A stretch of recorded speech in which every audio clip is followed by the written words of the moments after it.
Good evening, everybody. Thank you very much for joining us today. Lovely Friday evening. Thank God it's Friday. That's how they say it, right?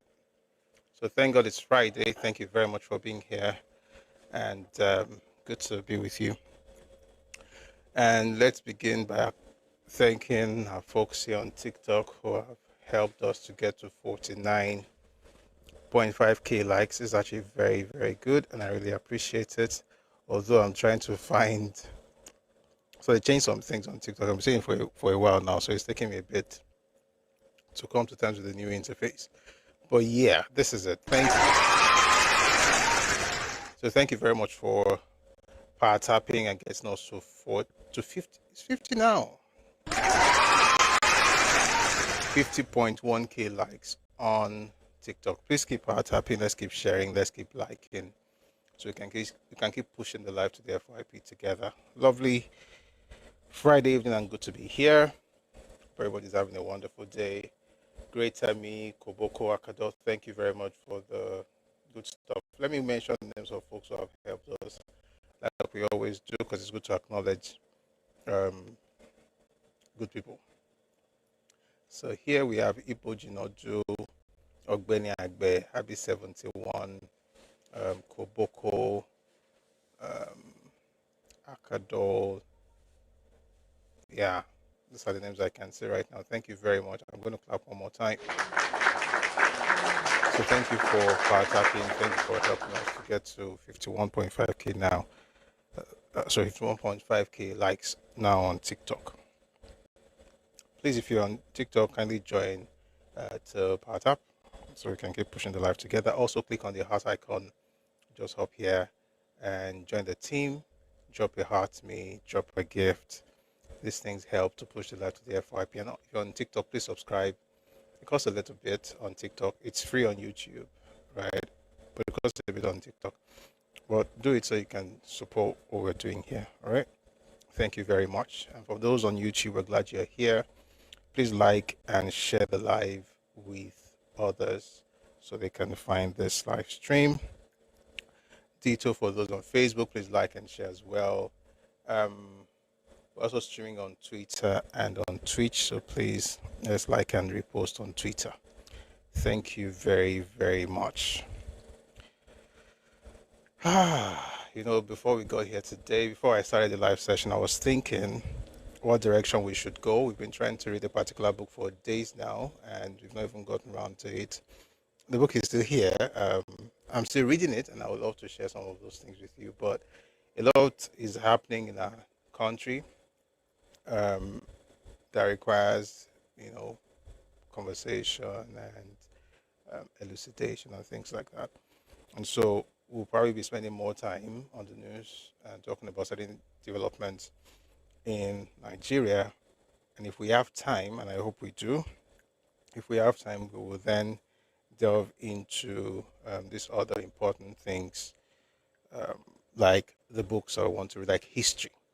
So if you notice, by now you should know that on this in these sessions, on this live stream, we discuss history, culture, politics, innovation, four main areas.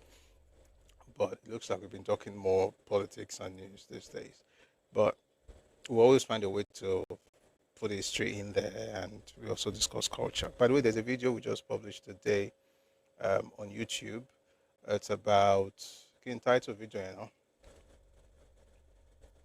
Igbo only campaign in Lagos. Igbo only as one word with a hyphen. Igbo hyphen only. That's a conversation about the jingle that went out in Amuodofin, where everything was said in Igbo, where the man was saying that they should vote for their own, for maximum representation, which makes absolutely no sense in another man's land. But it's the kind of things you see. So that video is out there, and we also have an article on Facebook and on YouTube as well. So if you want to read, please feel free to do so. But right now, we'll get into the conversation, and we'll begin with something in Oyo State. See, when this whole issue, really started, when kids were kidnapped and abducted along with their teachers, terrible stuff, right? And we've talked about it a number of times here. But something interesting is happening. I mean, but let me say this: when he started, excuse me, one of the things we discussed here on this platform was the need for perhaps the phasing out of Okada activities in the southwest, right? If not total ban. If you ask me, I think it's total ban. Now I know it's going to affect a lot of people because some people would rather cover, short distances and even long distances on bikes. But I think it's better to have the tricycles, keke napep or marwa. It's better. And people say things like, "Oh, but there are people who make their livelihood, riding bikes," and that's true. But somehow, maybe the government will create an opportunity for them to move on to keke. Why is this? Because majority of those who ride bikes in the southwest are not Yoruba people. Many of them are not even. You'd think many of them are from the north. Many of those people are actually from outside Nigeria. Of course, there are a lot of them who are northerners. There are Hausa, there are different ethnic groups from the north who ride bikes in the southwest generally. But there are also folks from Niger, people that you cannot even trace them.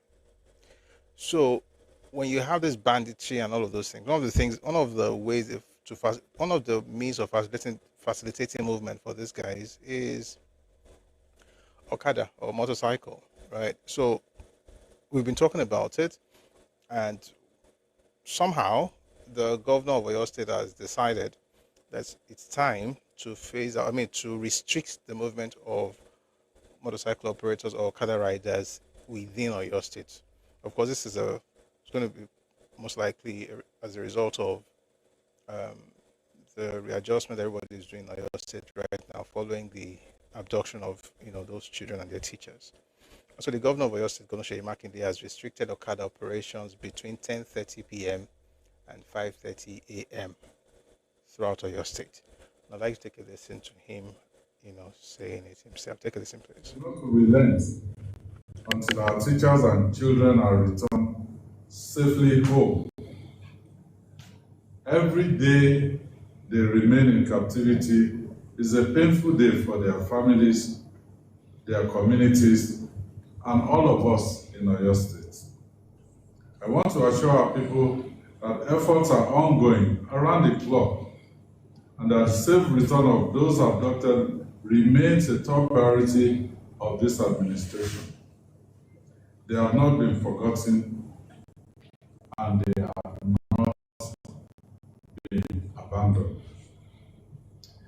We may not be able to disclose every step being taken because of the sensitive nature of the operations involved, but I ask our people not to mistake our silence for inaction. A great deal of work is being done behind the scenes, and we remain fully engaged with all relevant security agencies.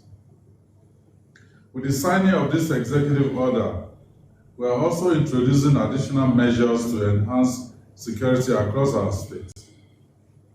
Consequently, the operations of commercial motorcycle operators, popularly known as Okada riders, will now be restricted between the hours of 10:30 p.m. and 5:30 a.m. throughout our state.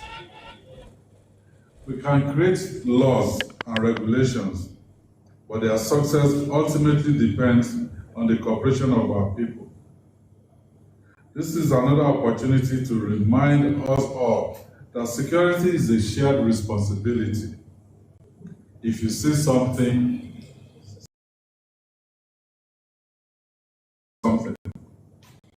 our toll-free emergency contact numbers remains 615. Please call 615 free of charge. We will not discover that. All right. I think that's good, right? It's important that we have proactive measures being taken to ensure that not only do we secure the release of those who have been abducted, but that there's also a way to ensure that things like this don't happen, or at least make it very difficult for those people, so that way, you can, in one way or another, curb you know, this whole bandit activities.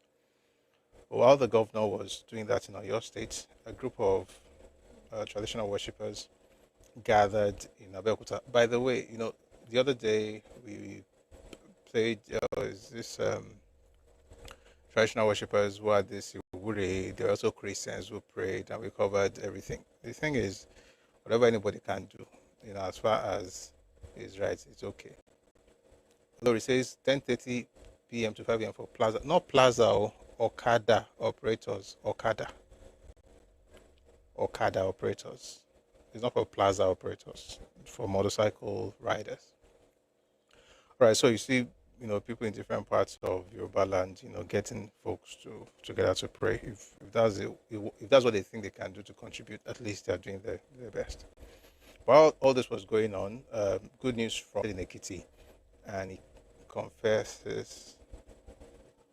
allegedly confesses network of operatives spread across different towns of Ekiti State. Let's take a listen to this short clip.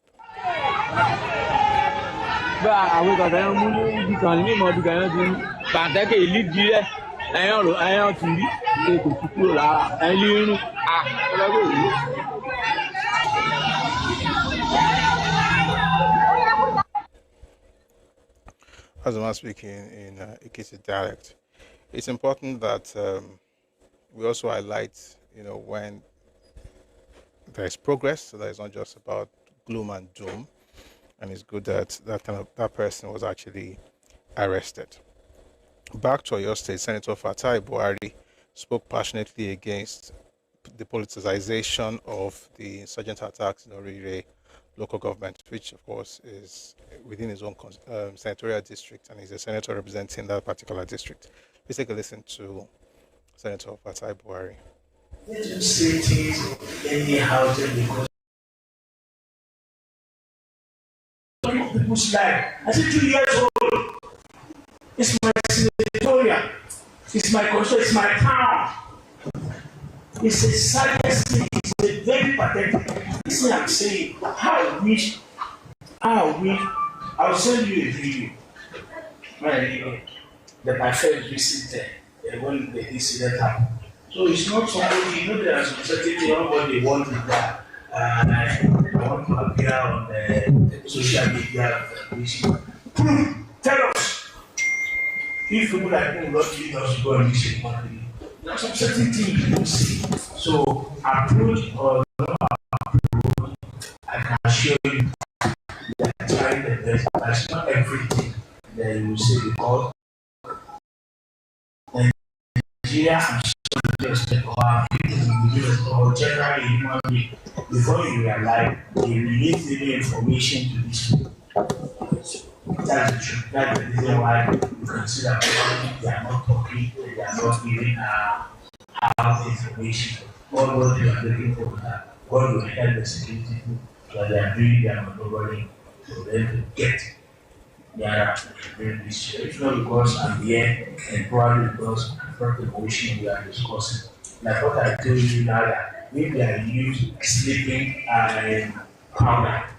Some of the children will not be able to teach the whole way of again. So what do you tell them that you rescue 75 years old or 65 or 55? And you are telling me that my own son is gone. So that is they have to be tactical. That's Senator Fatai Buhari, and speaking very passionately about what's happening in his senatorial district and asking that political figures and politicians do not politicize the unfortunate incident. Interestingly, the president has a different view of this whole situation. President Bola Ahmed Tinubu has come out to say that this event is actually the opposition. I mean, the happenings, the insecurity in Nigeria at the moment, is actually the opposition using that in order to remove him from office. And I'd like to take a listen to the president say this. This is President Bola Ahmed Tinubu. Please take a listen to this. You are playing to the hand of rejects, including my own enemies, who want to use insecurity to get rid of me. I'm a very stubborn politician. I just refuse to go. And I will campaign for my second term. I will work hard. We'll talk more about the president and his re-election bid. And someone says it goes without saying. Looks like it. It looks like, you know, it's a replay of what happened, you know, 2014, 2015, you know, and that's why I said when you start hearing things like bring back our children, it sounds so much like bring back our girls. Like there's no creativity, but you know, essentially what I'm saying basically is that it looks like people are trying to use this to destabilize the government. And we have one of the people, you know, disturbing. And I said something yesterday. I'm going to quickly repeat it. There were protests in Abuja yesterday, in Lagos. We had some in Abeokuta, in Ogun State, in Oyo State, in different parts of Southwest, where citizens went out to protest. Teachers also went on strike the other day. Private schools across the Southwest also had, I don't know what you call it, a holiday to pray and whatever, and to protest as well today. But then you have certain people, like, I wasn't going to talk about it, but one retard is in the comment section, I might as well just mention it. There are certain people who are never-do-wells, right?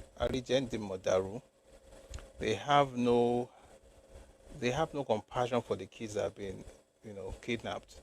All they're looking for is just a way to have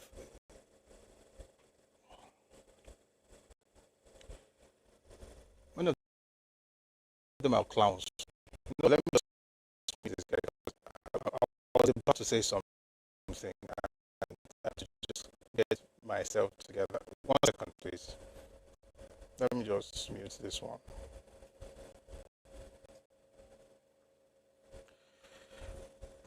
And you know the sad part is one ethnicity and is one political movement. Ethnicity is Igbo, political movement is obedient. The stupidity in trying to gloat over what's happening in Oyo State is untold. Like it's unnerving. You don't expect to have it amongst human beings, right? Where you now start saying things like, I mean, I can't say some of the things that this clown typed. You know, essentially you're saying, you know, Shebi is one Nigeria, you guys, it has reached you too, and so on and so forth. And then some of these clowns are saying Tinubu must go. Again, let me make this very clear. I support Tinubu. He's not going anywhere. If you like Hawk Transformer, he will still be your president in 2031. Till 2031, he will be there. Okay, so I'm sure there's a transformer in your street, go and hug it. And I said something yesterday, if it's protesting about the insecurity situation in Nigeria, 100% you have a right to do so. To say that people should not protest is actually to be a sycophant. To say, oh, the president is doing everything right, there's no reason to complain, just keep quiet, shut up, no. Citizens have a right to demand better from their government, from their representatives. So everyone who wants to protest, as long as it's about the insecurity situation, I support it 100%. But you see these riffraffs shouting Tinubu must go and gloating and saying see what's happening on your side, making it look as if the pain of others, the misfortune of others somehow makes their life better. These buffoons have no support of reasonable people. Tinubu is not going anywhere. He will fix this security situation. He must. He has to, because that's his responsibility. And he's not doing enough. Even though he's saying he's doing a lot, see, if you have no results, just explain, no evidence. So we need more evidence. We need them to actually get in the forest and bring people out. We should clamor for that. We should ask for that, regardless of your party or ethnicity. But once you cross that line and begin to gloat and you begin to ask for his resignation, you are dumb. I'm not even missing what you are dumb. For you to be writing what you wrote in the comment section about kids, and then this Nnamdi Kanu told you, are you guys insane? What did Nnamdi Kanu tell your fathers? Were they not kidnapping those children before Nnamdi Kanu rose from wherever? Let me not talk. Oh. And what's this thing about? Any stupid person could look at what was happening and tell you that these guys were, invading everywhere, that people should do something. Are these people so bereft of ideas that everything has to come from the Lord and Messiah who is locked up somewhere in Sokoto? Very ridiculous human beings. Which one is Nnamdi Kanu told? He didn't tell me anything, and I couldn't even listen to him. You have to be a very doubt person to actually think he's saying something sensible. I agree that a broken clock, is right twice a day. So at that point, yes, you can call him a broken clock. So you also find sense in nonsense. But generally speaking, his followers are buffoons. Because the person that caused an entire nation, entire country, zoo, who told these clowns that Jubril was something from Sudan, that Buhari was Jubril, and they believed, is the person that they say he told you something. What did he say? He like telling you that, but that child told you that it should be night. Once he dates me, it's going to get dark. Does that make him a prophet? Very ridiculous human beings. You see, I curbed myself and admitted that clown. If another one of you could come here and say something, you will hear it though. Just a bunch of fools. Because how on earth, what's the joy in the pain of others? What do you gain from? Meanwhile, here's the crazy part. Things are happening in Anambra and Imo State too. I saw one report earlier that was like, really? The killings have not stopped in their own place, so. But no, nobody's thinking about home because their people are not. They're not useful to this propaganda. So therefore, it doesn't count. The fact that they have issues at home. Tinubu is not going anywhere. He'll be your president in 2031, but he must fix the security situation. You see how you talk? So number one, I like the man. I want to be president. Number two, he's not doing enough for security. So you can focus, and I said something yesterday, I think I should mention it again. When it comes to protest, one of the reasons these young people will never make progress or get anything out of protest is because they have no focus.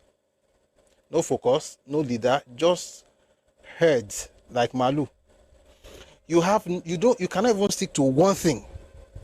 2020 was NSAS. People went out. NSAS, NSAS, NSAS. Government said, okay, we have ended SARS. The clowns now came with another thing, Buhari must go. Do you guys not learn anything from your past mistakes? As Buhari must go, but he spent his term, he finished his term. Buhari must go to another thing. They just came up with all kinds of demands. And I remember telling people at the time, I said, listen, NSAS was successful. As far as when you look at the purpose of the protest, it was a success. Everything changed when they began to come up with new demands. Just rubbish. It's the same thing that's happening right now. What is the issue? Insecurity. So you focus on that thing. Government must do something. Oh, we heard about the water forest guards, we heard about all these things, but we need to see more results. And not just in Oyo State, in every part of Nigeria, in the north. Maybe not in the east because they don't really, they've said that it's a zoo, so maybe they don't care about government help. But we are human beings, so of course, in the east as well, all over Nigeria, government should do better. So you're focusing on that thing, you're calling the government to account, you are specific. Not that you jump from matter to Kinikon, go and protest. 1 second.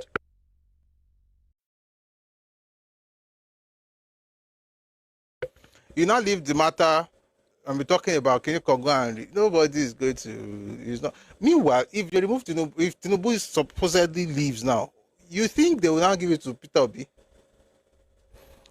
Absolute clowns. It will be Shetima, but again, he's not even going anywhere. Okay, get used to it or hug a transformer. May God bless everybody. May God bless Nigeria. And yes, that's the news. 11 killed in Imo State. Sorry, 10 killed in Imo. I'm not going to read any news from that place yet, because right now, if I read, I just go off. Things are happening everywhere. Okay, I don't like I better pass my neighbor, but a clown who has dead bodies in his home, who is going all around the place saying, see the person that died in Oyo State, this person died in Kinikon, but our own Lord and Messiah and Savior told everybody about this thing, but in our own place, everything is fine. Meanwhile, at home, dead bodies are piling up in your sitting rooms. Why can't you just talk about the issue and let it be?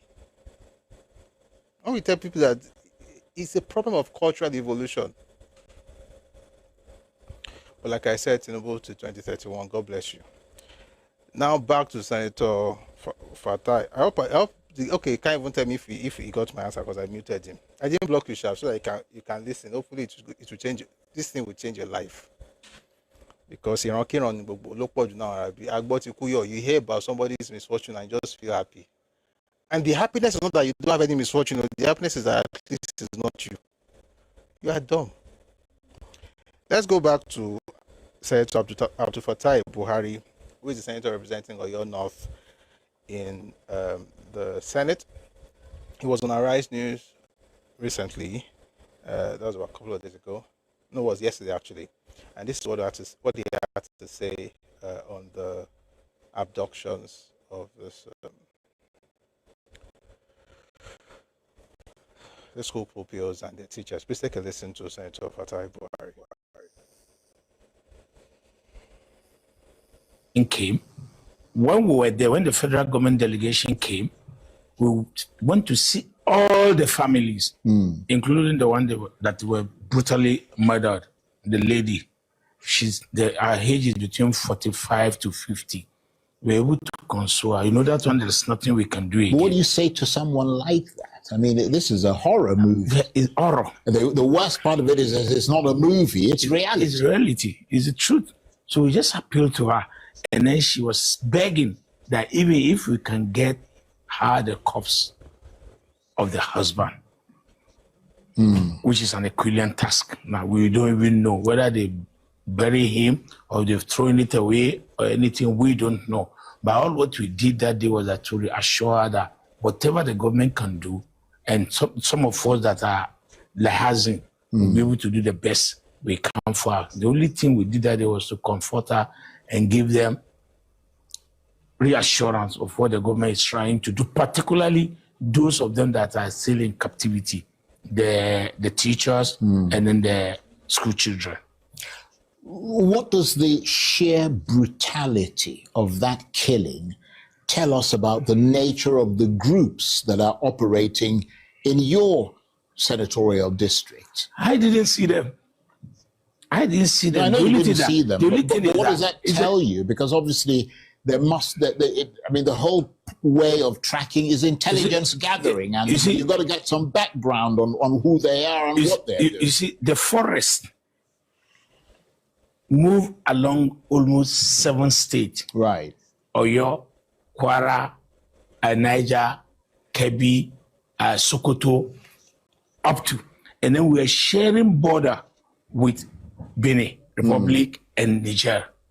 So in most cases, all these people, they come in, though, into that forest. And then the forest is very, very, very thick. It's very thick. No beginning, no end. But the saddest aspect of it is that the moment they don't stay in one place, they'll be moving, they'll be moving, they'll be moving. So tracking them again becomes very, very difficult. So in your assessment, this represents or does not represent a catastrophic failure of security? Well, no. The truth of the matter is that the attack, if let's assume it's a conventional war, it's a different thing entirely. But these are people that comes in from other countries and moving from one place to the other. The early part, do you know what they did? They took the children to surround themselves, and it was raining. So if you decide to attack, you kill all the 47 children, or they will kill them before you even. So they use them as human shields. Human shield. Right.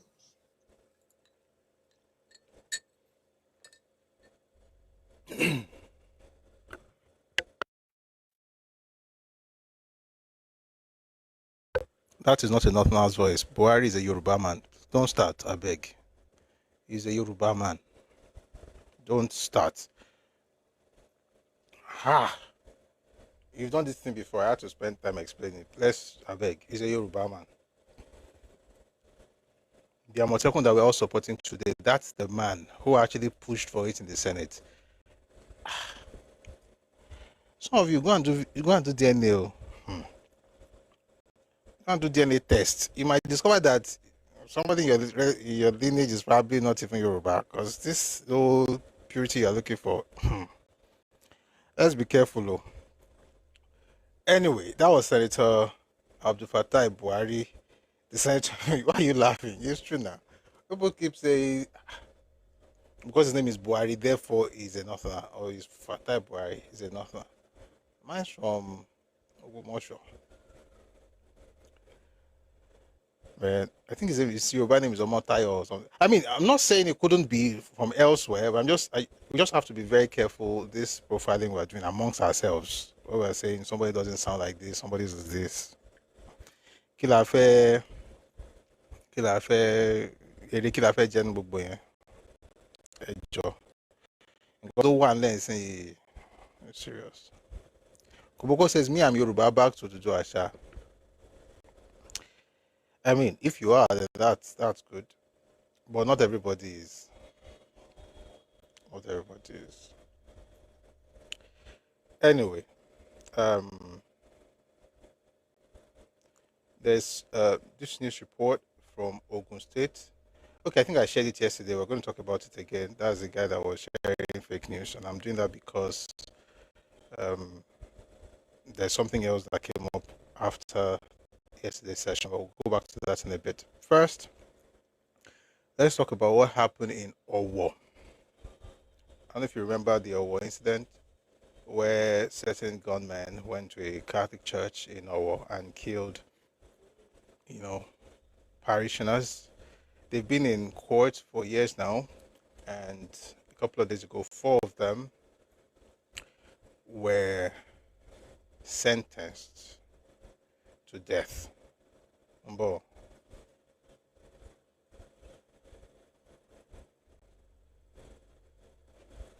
I'll see if I can find you a video. I'll find you a video later, but while I'm working on that, let me just play you something from Deji Adedipe, who is Senior Advocate of Nigeria and the counsel to the DSS, as he gave details of the investigation that went into the Owo Church massacre and the journey all the way to the sentencing that happened a couple of days ago. So let's take a listen to Deji Adedipe. Again, is the legal counsel for DSS. Please take a listen. Investigation.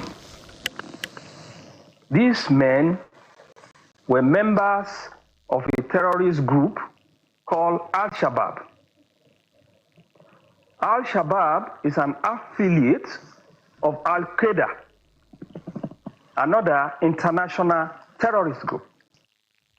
Investigation revealed that they decided to attack Owo because their leader, one Odoba, who remains at large, told them that the Catholic Church was insulting the Prophet Muhammad, which they considered blasphemous. And they now decided to go and attack the church. They were instructed to even kill the priest who celebrated the Mass on that fateful day.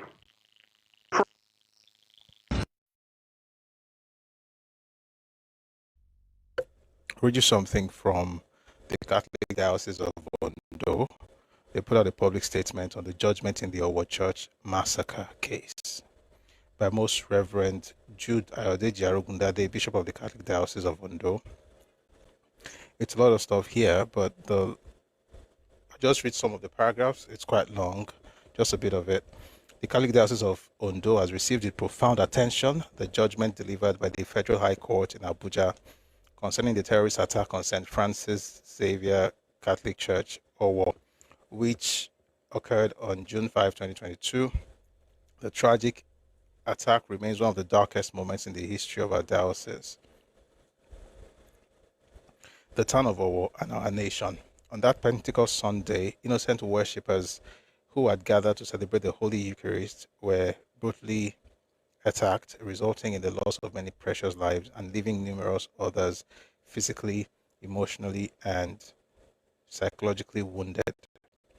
For 4 years, The memories of that painful day have remained with us. We have mourned with bereaved families, accompanied survivors on their journey of healing, and continually entrusted our departed brothers and sisters to the mercy of God. The judgment delivered by the court on 3rd of June 2026 represents a significant milestone in the pursuit of justice and accountability. While no legal decision can restore the lives that were lost or erase the pain suffered by families and survivors, the judgment affirms an important principle that human life is sacred and that those who commit acts of terror against innocent people must be held accountable under the law. On behalf of the Catholic Diocese of Owo, so I'll tell that again. On behalf of the Catholic Diocese of Ondo, I express appreciation to the judiciary for its diligence in handling this sensitive case. We also acknowledge the efforts of the security agencies, investigators, prosecutors, and all those who worked tirelessly to ensure that the perpetrators were brought before the law. I'm going to skip some of the paragraphs. They are important, but because of time, as we approach the fourth remembrance of the Owo massacre, we renew our appeal to government at all levels, security agencies, community leaders, and all people of goodwill to remain vigilant in safeguarding human life and protecting places of worship. In the memory of those who died at St. Francis Xavier Catholic Church, continue to inspire us to build a society founded on justice, peace, respect for human dignity, and the sanctity of life.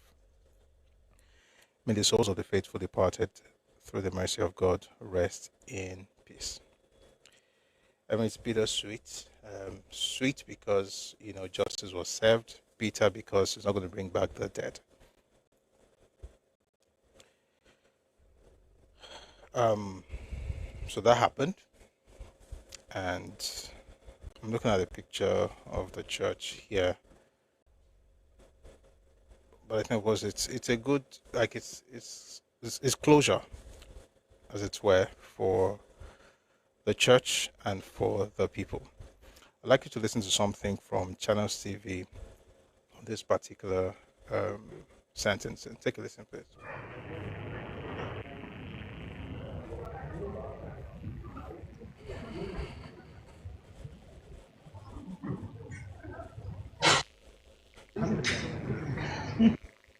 That the waiting tour lasted for over 3 hours. He examined and evaluated all the pieces of evidence and issues and correctly applied them.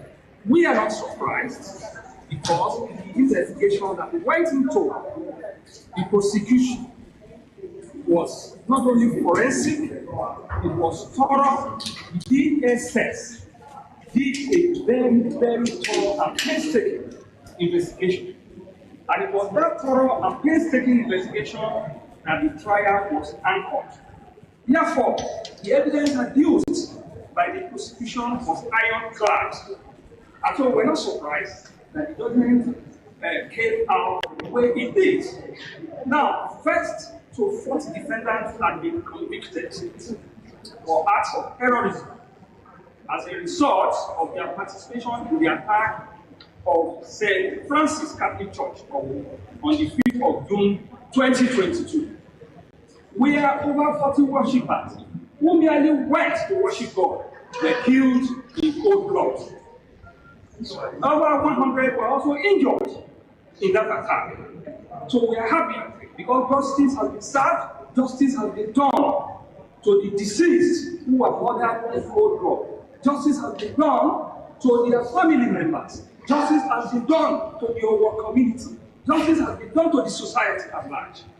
So we are very, very happy. And this is another statement, bold statement by the federal government, that for some of them that are still carrying on acts of terrorism and other heinous crimes, they can only run, they cannot hide. The long arm of the law will catch up with them. And if you live by sword, you will die by sword.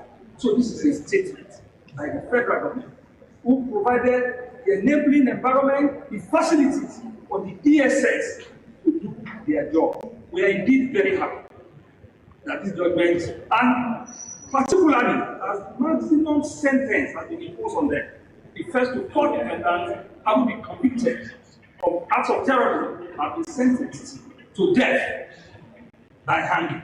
With respect to his own case, well, we are going to meet with our clients, confer with our clients, and review the judgment vis-a-vis the evidence. Then we will determine the next step to take. Thank you very much.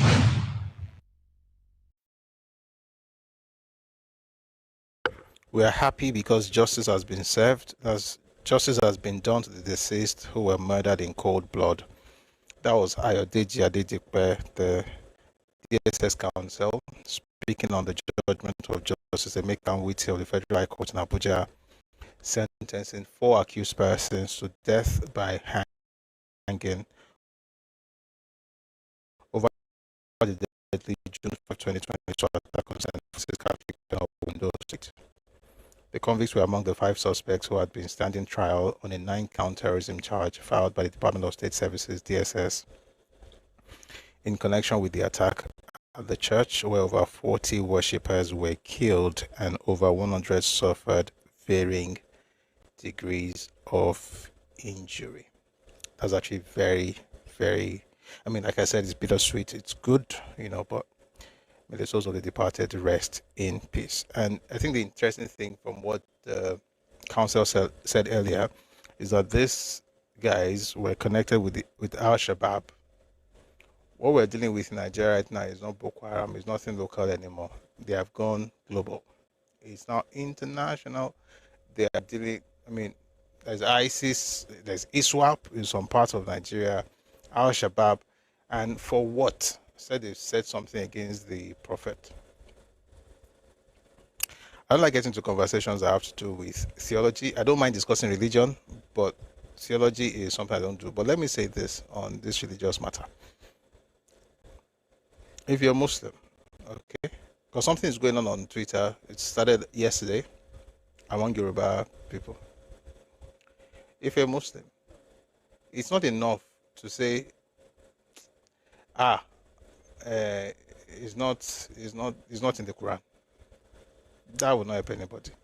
And by the way, what started was somebody was saying things like he's Muslim first and then Yoruba. You know how that thing can sound, especially what's happening around now. So it's like you're choosing brotherhood with people regardless of what they're doing. Even if that's not what the person meant, that's how it comes across. If you're Muslim, please, this is not the time to start saying things like it's not like that in the book. You can say that, fair enough, but you have to go beyond that. You have to show compassion for those that went through that, not just to try to prove that you know whatever it is that you believe in. You have to find that balance between empathy and your theology. You get what I'm saying? But to kill people because they are insulting your prophet is just dumb. Nobody should be insulting anybody's prophet. That's a given. But to kill a person for saying something,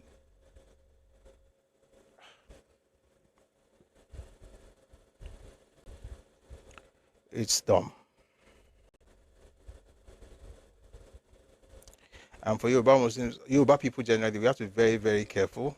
Like, religion is becoming something that people just get so unnecessarily passionate. I see they just lose their brain. Like, you can, I don't know, why is it our educational system or human nature where people cannot compartmentalize? Like, it's like one way, just one way.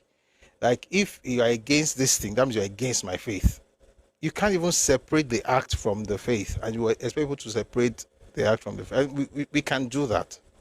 You can condemn things, and you get what I'm saying. I don't know why people have that conversation and make it look as if it's either this or that. It can be this and that. There are times when you have to choose one, when you have mutual exclusivity, but in matters like this, you literally can have both. You can say, this is terrible, but this is my faith, and this is what we believe in, rather than say, oh, it doesn't really matter. It does.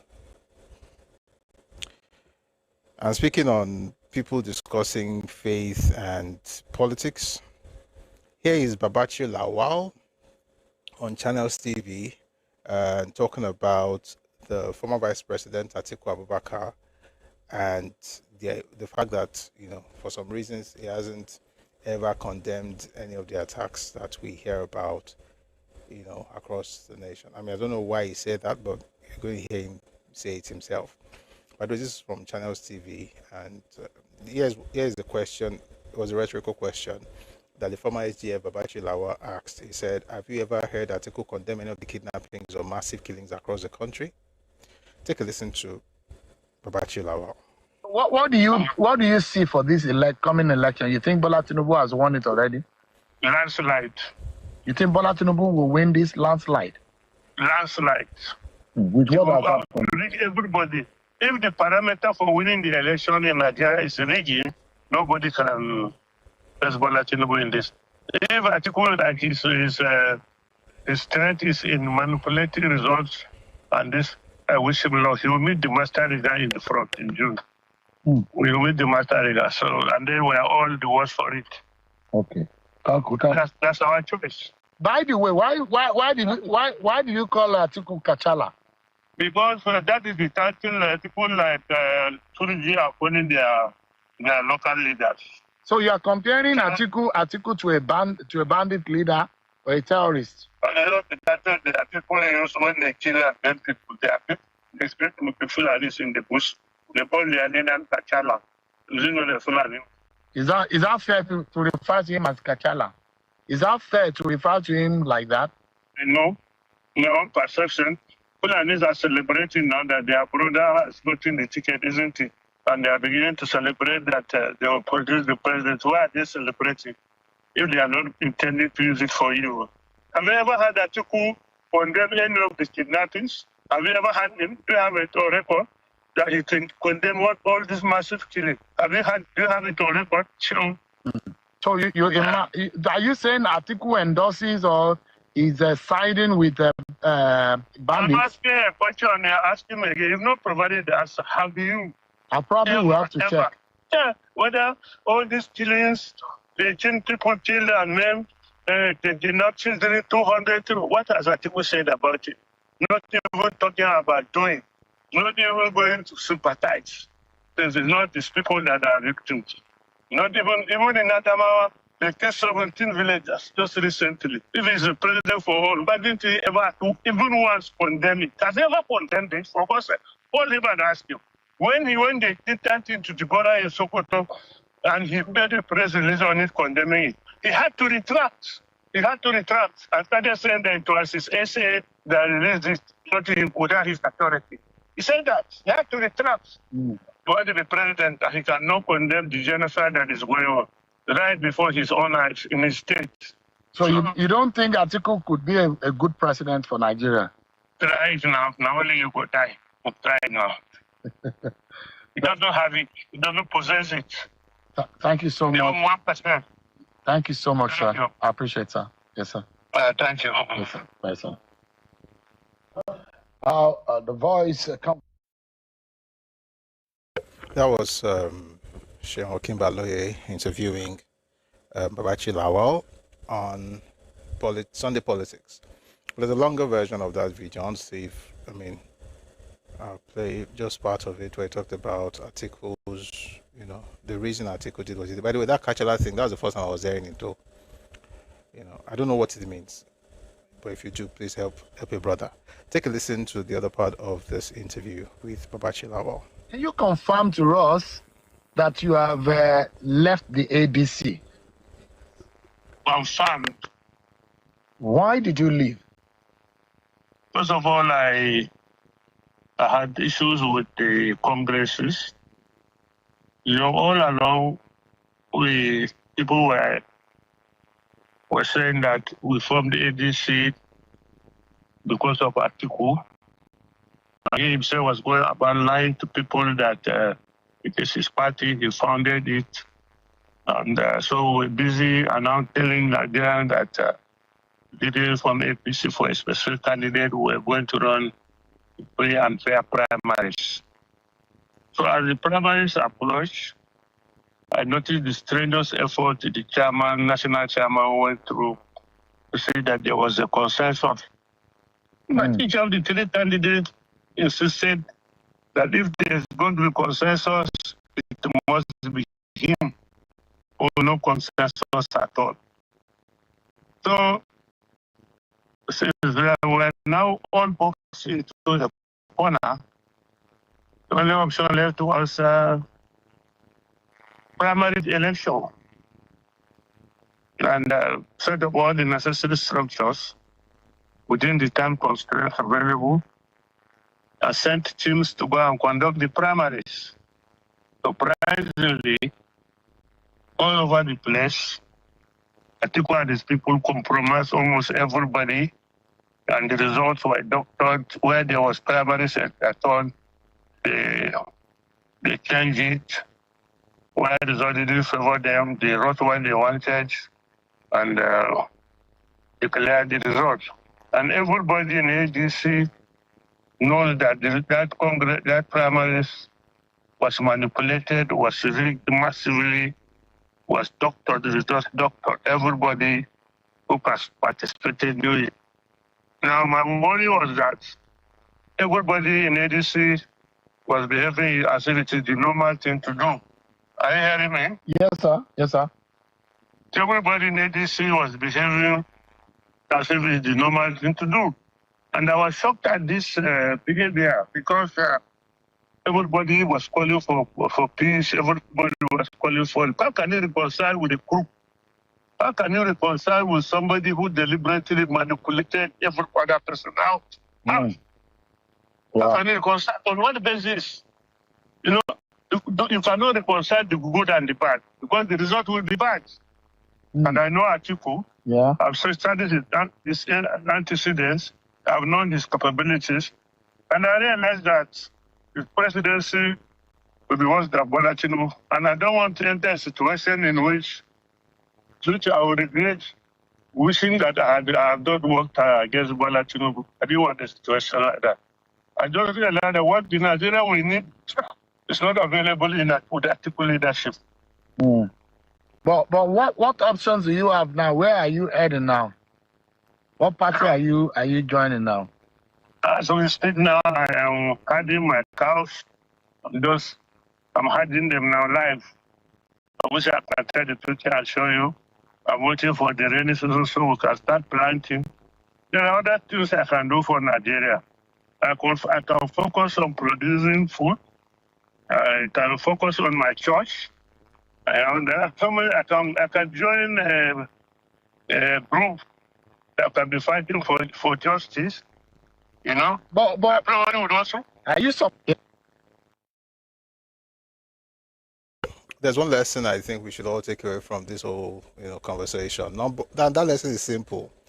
Be careful when you're supporting politicians, especially when it has to do with relationship with your friends and family members. There are people, Nigerians, who destroy relationships for politicians' sake. Oh, I like this politician, you don't like that politician, therefore you are after my life. Therefore, you are demonic. You are kineko. You are deceiving yourself. See, you know everything that Babachi Lawal said about Atiku Abubakar. Suddenly everything doesn't really count anymore. Everything he said about Tinubu, he said it. That he spent time insulting Tinubu, saying all kinds of things. Clearly, that doesn't matter anymore. Because he has changed his mind. Politicians often change their minds. And the funny thing is, if you destroy relationships because you have one politician that you think is better than the other, you are the ones that will lose. Oh, logic vector is very correct. No permanent friends or enemies in politics. That's how it works. Would you ever believe, number one, that Babachi Lawal would leave APC? Number two, that he would join ADC. Number three, that he will be speaking glowingly of Atiku Abubakar. And number four, that now he will retrace his steps and retract his words and now begin to speak against that same Atiku Abubakar, calling him Kachala. If you are a citizen of Nigeria, just see, you don't have to have the same political view as the other person. Let people have the right to choose what they want. Stop being stupid. The video I saw yesterday, I didn't want to play that video. The guy was just a stupid person. Oh, why are you wearing Tinubu kini on the road? He now started harassing a lady because the lady was wearing a shirt that bore Tinubu's image because the person is quote unquote after their lives. Your life is not worth anything. If people wearing clothes and supporting a particular candidate is what makes them after your life, that means your life is worth nothing. But I'm sure your life really is that. Be careful when you're supporting politics. Interestingly, the same thing happened with the conversation that Symphony had with Abure, who was a former, he's the chairman, I think, of Labour Party, speaking about what Peter Obi, or why Peter Obi and Alex Otti actually left that party. Take a listen to Julius Habure. Responsible for people, was responsible for people interested in pushing out the National Working Committee, which you were leading. I think it is probably quest for control, quest to have the party, quest to have party leadership in your pocket. Immediately INEC said tenure had expired, they were all clamoring to share the leadership of the end of the year. Peter Obi wanted chairman, Alex Otti wanted secretary, and so they destroyed the party. And ironically, when they went to Umuahia to set up the critical committee, INEC refused to recognize it. That's the paradox, that's the irony of it. So at the end of the day, what they wanted to achieve failed woefully. And you know them. Because for me, I didn't see what we didn't do for them. We supported them, gave them all we had, gave them the platform without collecting money from them. And I want to be contradicted. Gave them opportunity, defended them, followed them to the courts, fought with them, and they won. And none of them, and I want this to be repeated, none of them ever contributed to the party. All the years that we had these people in the National Assembly, including the governor, no single contribution was made by them. How can the governor be in a party and not contribute to the party? See, I blame the party. The idea that you just leave your platform open for a person to hijack it and use it for their own killing, and they now have it. And that's the problem I have in Nigerian political parties. They have no ideology. You don't need to even go through anything to become a member. Just, buy, I don't know whether they buy form and then just join. That's it. And then tomorrow you can say you want to become something, which was what, what's her name now? What's this lady's name? Aisha Yusufu. What she was expecting. You just arrive and then you automatically just get a ticket because you are whoever, I don't know. The party is at fault because why is your governor not contributing? I'm not even saying use the state resources, but how can you use the party to get to a particular place and there's nothing you're contributing to the party? That's because the party did not actually put certain things in you, imbue with what's the word now? The philosophy of the party, if it does exist, and things like that will make you so committed to the party that regardless of where you get to, you are still committed to it. You're able to fund it. So with all this, they didn't give money to the party. Oh, God. Well, most of them have moved to NDC now, and now that they're in NDC, they're the ones now teaching all of us, how politics should be. Aisha was in NDC secretariat, was the secretariat the other day, and it was lambasting everybody, talking to NDC leaders. And people have said she probably doesn't understand that everywhere is not like LP. But this is how it went down. Take a listen to Aisha Yusufu. If the National Secretary did not have what it took to go to every local government, then he shouldn't have put out a statement to the world that he was going to do that. If we do something, we must stand by our word. It is official, it is outside, it is on our official channel. And so therefore, Aisha, we not provide venue for anybody. And we support the venue. You said level play. I'm not even asking for a level playing ground. I'm asking for a ground. I was told by PTV that I came in late into this party. Who does that? I've endured a lot in the last how many days? My name has been dragged all over. At the end of all of that, allow her to speak. Allow her to speak now. Allow her to speak. Allow her to speak. Allow her to speak. Allow her to speak. What's it become one? Make her allow her to speak. Allow her to speak. And this party is not about who wins. They follow a process that is transparent so that when you see somebody who wins, you look at him and say, you the balance of the person. Right. I said, I'm ready if I lost and I lost honorable fairly. I'm ready to work if I say I lost. What is this deal? I have a presidential candidate that I'm there for. I haven't said anything anything. You know how you took. I haven't said anything. With all the way my name has been dragged, I kept quiet. People have been calling me. I said, no, don't react. You know why? I have a bigger goal. I have a presidential candidate. I have a principal. We need to take over.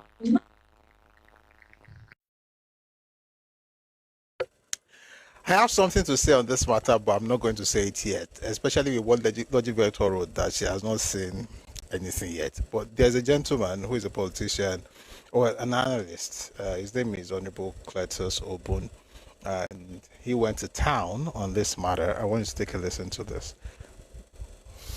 People like Aisha Yusufu, there's a comedy of errors there. Those are the kind of people I say that have no business in the political space in terms of leadership. You are an agitator, a habitual agitator. That is your calling. Stay there and agitate. Agitation does not take you to the floor of the National Assembly. It's a serious place. You found at a point when I made the issue about Natasha. She was screaming on the floor. There are rules even among thieves. Don't talk about the Hello Chamber where you make law for people to obey and you don't obey the rules of the very chambers you are sitting in, and you want to make laws for others to obey. And when you are taken down, you start invoking weaponizing gender and all that. So Yusufu and other such people, his party know him, his colleagues and those he has been shouting for know what the limits of what shouting can do. So it's not about getting outlandish on the public space and social media. Did he just call her an agitator? Someone says who is speaking. The person who just spoke, his name is Honorable Cletus Obun. I've noticed it, to be honest, in Nigerian politics that agitators don't usually make very good leaders. Somehow they don't. They're not able to actually transit into, or is it transition, into leadership, right? They are better at just, fighting and, activism. And there's nothing wrong with that. There's nothing wrong with that. It's just that the tactics you use or your strategy as an agitator is totally different from what you use as a politician. Okay, so just shouting and just, telling everybody that this is how it should be. Okay, everybody will be all right. Meanwhile, before all of this, she had gone on Channels TV. This was about last week or 2 weeks ago, to say that, talking about someone like some Wike, the Minister of FCT, that is just an appointee. And Wike also responded, by the way, but I think you should quickly listen to that before we go to other things. This is this was Aisha Yusufu on Channels TV, Sunday Politics, saying that she had no business with a Wike. She has no reason to contend with Wike because he's just an appointee. Take a listen to this. Abuja residents will see and they'll be proud of, they will want to come out. There are some people who have said that they're going to take over Abuja and all of that. We want to give people a viable option that they can be proud of, that they can be passionate about, because you can't spend, You have a Wike to contend with. I don't. You have an Aduda to contend with. I don't have a Wike to contend with. He's because the FCT that's an appointee. I'm not in the business of appointment. No, because you don't think that he was deeply involved in the politics and the election of the FCT in the council election. You don't think that he will be deeply... This is a general election. You don't think that he will be involved in this? This is a general election. So you're saying... Wike as an appointee, I have no business with him. He's an appointee. So that's a different thing. So you have the Philip Aduda? Yeah, Philip Aduda. So by the way, let me get my ticket first. I'm one person. I'm very strategic in the things that I do. I don't run over myself. First of all, the main focus here is my ticket, the primaries. And I'll tell you something. And I'm saying this to all not necessarily all Nigerians, all Abuja residents. Please go out there, and wait for members of the Nigeria Democratic Congress and vote for me. Stand behind me. It's going to be option if we're doing the primaries, because sometimes people feel that, oh, Aisha, you've gotten it. Oh, Aisha, you're this thing. Because the issue about, having a popular candidate sometimes is that everybody just says, you're going to get it now. And then they don't put the effort to come out because they think someone else will be there. So please, first of all, before we get into this, by the time I'm a candidate, then I will sit down and talk about those who are already a candidate, Senator Philip Aduda and Senator Kingibe. Right now, I'm an aspirant. So my focus is in my party. When I get the ticket by the grace of God, then I will come back. Even in that, Wike will not be a factor because it's an appointee, and I'm not in the business of looking for appointment. Right. I'm in the business of looking for the mandate of the Just before you go, my final question to you tonight would be that those who think the experiment in 2027. That. And here is Wike's response. So what happened in NDC? There's one woman who said, who gets an appointee of the government, you to speak grammar, ordinary primary of NDC. And what happened? You see, it is easy for people to talk blah, blah, blah, blah, blah, blah. When they enter into those media houses, they begin to churn out data. You don't know where it comes from. Now the time for data has come. What happened? It didn't work. If it didn't ordinary primary NDC, that's not like APC or PDP, just NDC. It didn't make it. But you will pontificate and tell you this and that. The time for pontification came. What happened? It worked. And it will not work. Follow those who understand this country, who understand the politics, who mean well for the development of this country. I stand tall to say, I'm a proud Rivers man. I'm a proud Rivers man. I was governor of this state. Of course, nobody would say they didn't hear the voice of Rivers State. No way. You must hear. And they had it. Before we go on, someone wrote in the comment section, I think it was Madame Bironke, she said, I can't, let me see if I can't remember what she said. Okay, I found it. So she said, Prof, I beg to differ on that statement because Oshiomhole proved otherwise. To every rule, there is an exception. That is an exception. Oshiomhole was an exception. And even he did not start in Abuja. He went back home. Okay? He went back home. He was governor. And even before he became that, he was already known for something, right? That cut across different. So he wasn't just an agitator, he was leading an organization. I think there's a little difference in there. Was it in an organization that had a national spread? He was known for something and then he went back home. You see all this agitation that once you give you political power at the center from the beginning.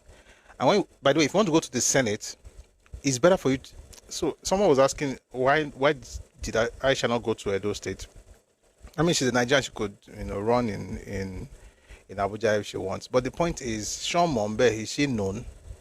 If you are not known and you are trying to now do Popela, you're not going to make any good come out of what you're doing, to be honest. And that's the truth. 1 second.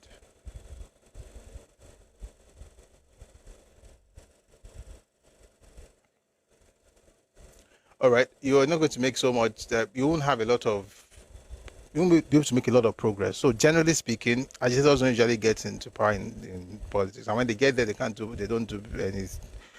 They just know how to fight government. They can't actually, I mean, somebody came out, I like the guy, but he came out and said that the minimum wage in Nigeria should be 500,000 naira. How?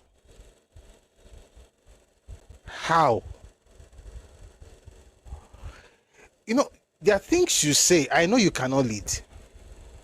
At least not a nation or a country. I'm sure you know the person I'm talking about. I mean, he's a good person, great mind. But to say that you're campaigning and saying that you want everybody in Nigeria to have 500,000, minimum wage should be 500,000 naira. How are you going to pay that? Where are you going to get the money from? And once you do that, what do you think is going to happen to your economy? Everything is going to go up now. Number one, you don't have the money, 500K. This is not like average salary. This is the minimum wage. So,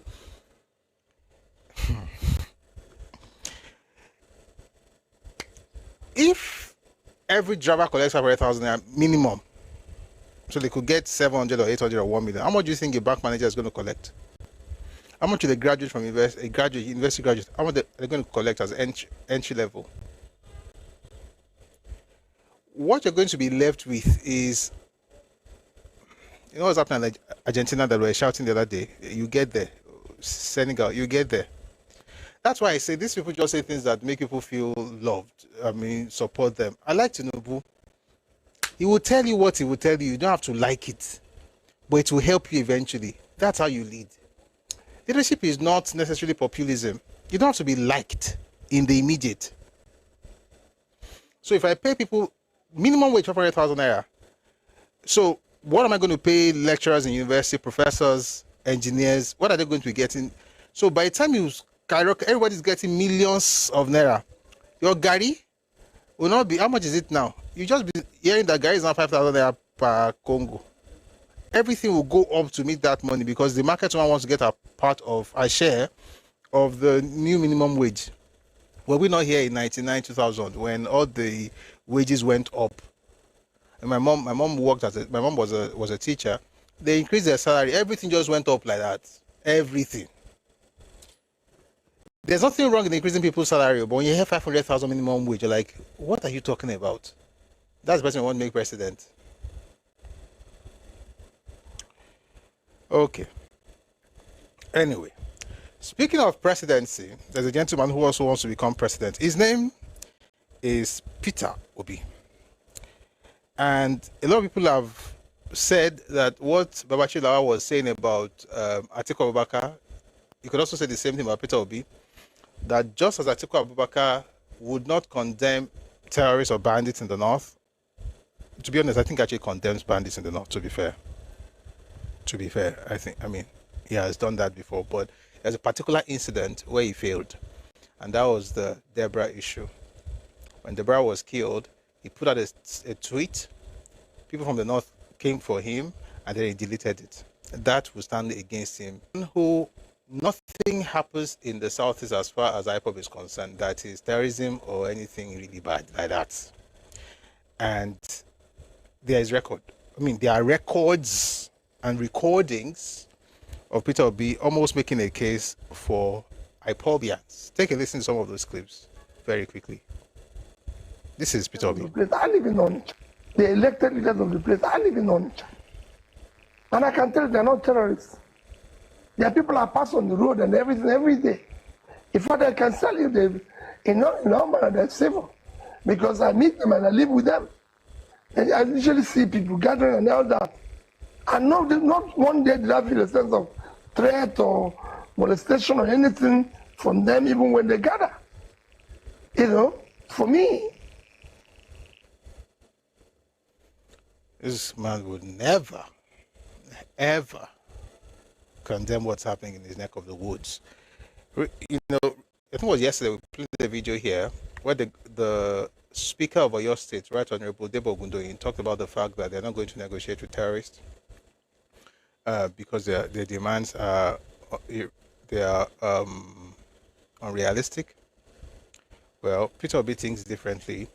He says when he gets there, he's going to be negotiating with the terrorists. Let's take a listen to His Excellency Peter Gregory Obi.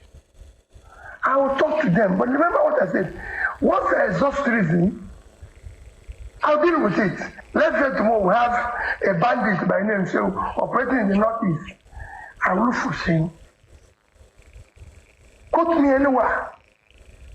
But remember, that is just establish a link to say enough is. Yeah. To be fair, he also said he will go after them. He will go to the war front himself because, of course, it's going to be. He thinks he's going to be the commander in chief. I mean, he has to be thinking. Imagination is active. I like him for that. He thinks he's going to become the commander in chief of the armed forces, and if he gets there, he would be going to the war front. What would you do differently? When you go to theater of war, you know how to contribute. So they failed in everything. See, Lamba is easy when you are sitting down somewhere. What's happening right now in Oyo State is actually quite terrible. but we're looking forward to having, um, the government do something about it. But we also don't want to be carried away by people who spoke up for terrorists and said they were, his neighbors and whatever, but now found their voice as soon as they discovered something's happening elsewhere. Now they can talk about what's happening in Oyo State. They can even write treatises and articles and epistles to share their thoughts that they would never share about what's happening back at home, which is quite interesting considering that there's a lot of atrocities being committed in the southeast at the moment. But here's the good news. I saw a report earlier today from the Minister of Information and National Orientation, Mohammed Idris. There was a special briefing on national security that was held on Thursday. That was yesterday. And so I saw it today. And I think I should quickly read that because it's quite interesting. Press briefing comes at a sobering moment in our nation's history. Recent events in Oyo and Borno states have once again tested our collective resolve as a people. The abduction of innocent school children and their teachers is not merely an attack on families or communities. It is an attack on the future of our nation, on education and on the values that bind us together as Nigerians. On behalf of President Bola Tinubu, GCFR and the federal government of Nigeria, I wish to assure all Nigerians that the safe return of every child and every teacher currently in captivity remains a top priority. He also talked about the 1,000 forest guards that the government, that the president talked about to strengthen the security presence across vulnerable communities and forests within the state. He said in Borno State, terrorists also attacked a school in Askira, Uba local government area with at least 42 children reported missing following the assault. And he talked about the armed forces, the Department of State Services, Nigerian Police Force, National Intelligence Agency, the Office of the National Security Advisor, and the National Counterterrorism Center are actively involved in ongoing efforts. Intelligence gathering, area surveillance, community engagement, and search and rescue operations are continuing without interruption. So we have all these things and we're really happy about it. A lot of stuff here, but the important thing is that we're looking forward to sharing good news. The good news about the safe return of these children and their teachers. There's a video I saw recently. It was actually an article that was written by Professor Toyin Falola and some good people at Okomulero have decided to create a video out of it. I mean, the video, more like the audio actually, because the video is more images, but the audio is actually very powerful. So there's an English version and there's a Yoruba version. I'm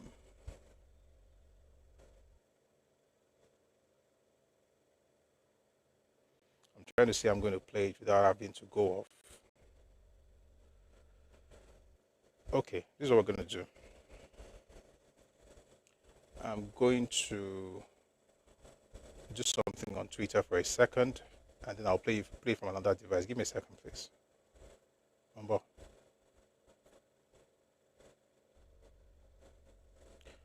right. I want you to listen to that stuff. It's actually quite. It's very good. Let me not tell you what's in there until you listen. I want you to. 1 second, please.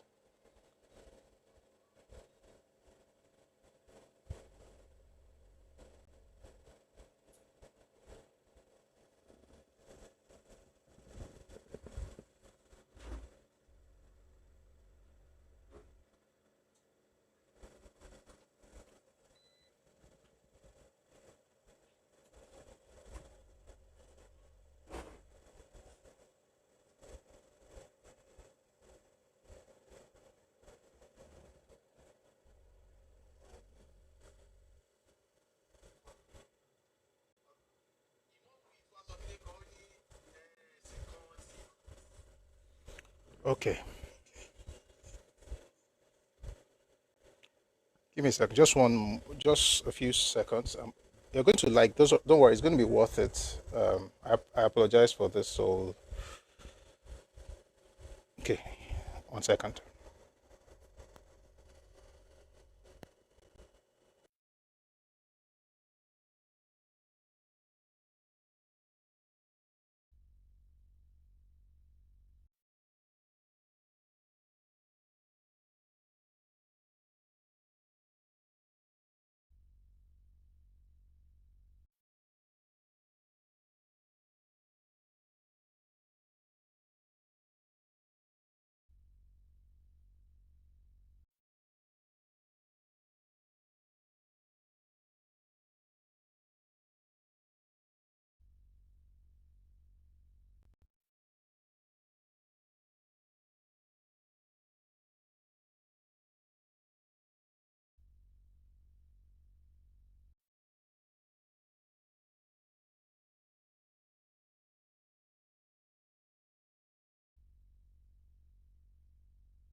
ń ṣe lábúlé oríire. Ẹfun lálá ṣì wà lọ́wọ́ nígbà tí àwọn asán tamọ́ra gbé e yọ. Ojúmọ́ kè mọ́ rárá. Àwọn akẹ́kọ̀ọ́ ní ọ̀kọ̀ọ̀kan èjèèjì rìn bọ̀ wá sílé ẹ̀kọ́ wọn lókè odò. Onísálúbàtà àfokùnso nínú ẹsẹ̀ àfàdé àgbọn pa tẹ́fukú tòrò mọ́. Aláṣọ ọdọ́ alágbàwọ̀ èwò òkè tí ń yẹ̀ léjìká. Òun eléyìí ẹ̀gbọ́n ṣíwẹ̀ fún fọwọ́ kó ṣòkòtò lábà kó má bàa di hà. Síbẹ̀ nínú ìwé àjákọ ọwọ́ ọmọ kọ̀ọ̀kan òun ní ìrètí àwa ọjọ́ ọ̀la rèé. Bí àsọkọọ́lẹ̀ àsọtẹ́lẹ̀ dé mọ́ pánsá. Olùkọ́ wọn sì ti kọ́ wọn ní rẹpẹtẹ wípé odò kìí gbàgbé orísun, wípé dígí àgbéwora ẹni ní ìtàn, wípé ọ̀rọ̀ bí ọ̀rọ̀ lè yọ odidi orílẹ̀-èdè nínú ọ̀fìn òkùnkùn bírímù. Olùkọ́ yìí fìgbàgbọ́ ẹ̀ gbárí wípé ibú agbára ni ẹ̀kọ́. Torí náà lórí ẹsẹ̀ rẹ̀ ní gbogbo ọjọ́ bóyá lógójì ìṣẹ́jú àbí 100 ní sáà ẹ̀kọ́ kọ̀ọ̀kan níwájú wàhálà lógiri àfi ewé rere pa bí àgbẹ̀ ní gbin ìmọ́lẹ̀ sí àwọn ọkàn tó ti ṣígbà àti jẹ àti mu ìmọ̀. Ni ọ̀ràn bá máa wọlé dé láìsán bí àrá. Àwọn igi èèyàn ẹran tó dàwọ̀ èèyàn bóra. Àwọn ọlọ́kàn burú jáì má láàánú. Iná ọta ìbọn òun pa òkè mọ̀. Ìró ba ojúmọ́ jẹ́. Gbogbo ẹyẹ orí òrokò tó dúró wò ó. Àwọn ọmọ ń sá àsálà sápajúdé nínú eruku ẹsẹ̀ wọn. Níbẹ̀ kí ẹ̀kọ́ sáàní tó parí káwọn akẹ́kọ̀ọ́ tó bá ìṣirò dáàrin gbì ni olùkọ́ lulẹ̀. Abidi onípákó fún àwọn akẹ́kọ̀ọ́ alákọ̀ọ́bẹ̀rẹ̀ bá fọ́n dálẹ̀ wọ̀rọ̀wọ̀rọ̀ bí ẹyẹ tí kànnàkànnà tá a bá fọ́ yẹ́lẹyẹ̀lẹ. Ẹni pa olùkọ́ kan ó dá ẹ̀mí àìmọye légbodò. Ó gé ọ̀la dànù. Ó dúnbú ìrántí. Ó dáná sun àkọ́sójú kan onírúurú orí. Òun tí kò lóǹkà ìgbáyé wá ṣe wọn. Ilẹ̀ mu ẹ̀jẹ̀ rẹ̀ níbi gbàgùdá tí ń hù jáde. Níbi àwọn ìyá gbàródán tí gbogbo orílẹ̀-èdè wá ara ẹ̀ tì nínú ara rẹ̀. Àní lọ́jọ́ burúkú yìí gbàgádá ní gbogbo ilẹ̀kùn ilé ẹ̀kọ́. Ẹfun ìkejì tí olùkọ́ lò wà níbi àfihá lẹ́bàá ògiri wàhálà. Lórí èyí tí gbólóhùn àkọ́gbẹ̀yìn rẹ̀ ṣe ẹ̀kọ́ ni. Kò sí ọmọ tó dúró kọ́ tán láì dá mi lójú pòròpòrò. Síbẹ̀ nínú ọ̀fọ̀ òun ẹ̀dùn ọkàn yìí kẹ́kẹ́ kò pamọ́ lẹ́nu o. Nínú ọ̀dọ́bìnrin tó bá ṣì ń kó ìwé mọ́yà. Nínú ọ̀dọ́kùnrin tó ní àníṣe kíkà ní ìwé lábẹ́ òrùlé tí ìjì ti gbé agẹdẹǹgbẹ méjì lọ. Òun ìgbà ọ̀sán bá kúrú tó òkun yàrá bolẹ̀ ní sùkúù. Àní nínú olùkọ́ míì tó tún wọ yàrá ìkẹ́kọ̀ọ́ wá kọ́.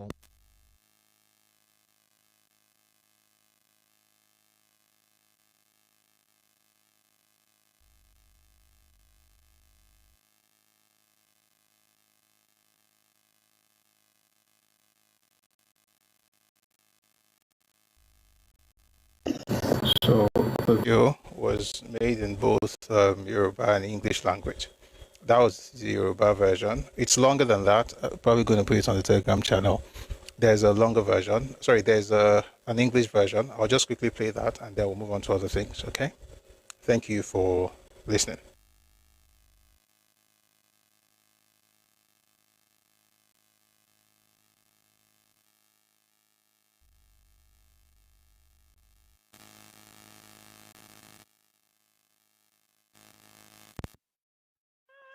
Not with any noble sense of purpose, as such nobility does not exist.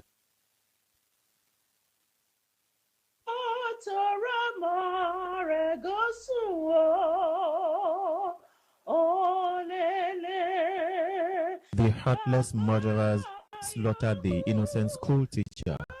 They did not with any noble sense of purpose, as such nobility does not exist amongst savages and rivers, but for money, the money that has corrupted the land, reunited the slave traders of old with the thieves of the moment.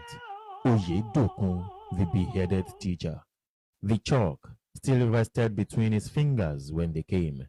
Morning had barely opened its tired eyes over the village. Children were already gathering, sandals dusty, uniforms faded, hope folded inside exercise books like sacred paper prayers. He had taught them that rivers remember their sources, that history is a mirror, that words can rescue a nation from darkness. He believed too deeply, perhaps, in the stubborn power of learning. So he stood every day before cracked blackboards like a farmer planting light into hungry minds. And then violence arrived. Not as thunder, but as men whose hearts had forgotten the sounds of mercy. Gunfire shattered the morning. Birds fled the mango trees. Children screamed into the dust. And there, before unfinished lessons on half-written arithmetic, their teacher fell. The alphabet was scattered beside him like wounded birds. Who kills a teacher kills more than a man. They murder tomorrow. They slaughter memory. They place fire inside the library of the people. His blood entered the soil where cassava grows, where mothers wait, where the nation endlessly searches for itself. That evening, the classroom remained open. A piece of chalk still lay near the board, and on it, his final unfinished sentence, "Education is..." No child could complete it without tears. Yet, somewhere beyond grief, his voice survives in every girl who still carries books, in every boy who still dares to read, beneath broken roofs and failing light, in every teacher who enters a classroom despite fear. Nigeria, how many of your gentle ones must die before wisdom is guarded more fiercely than power? The teacher is gone, but his lesson remains. A nation that abandons its teachers stands at the edge of its own silence. A nation that allows its teachers to be slaughtered has imposed a mortal curse on itself. His death is a curse. A village named positively as Oriri, good luck, is converted negatively to Oriburuku, bad luck. What hope remains to the Oriri community? Our emotional pain is deep.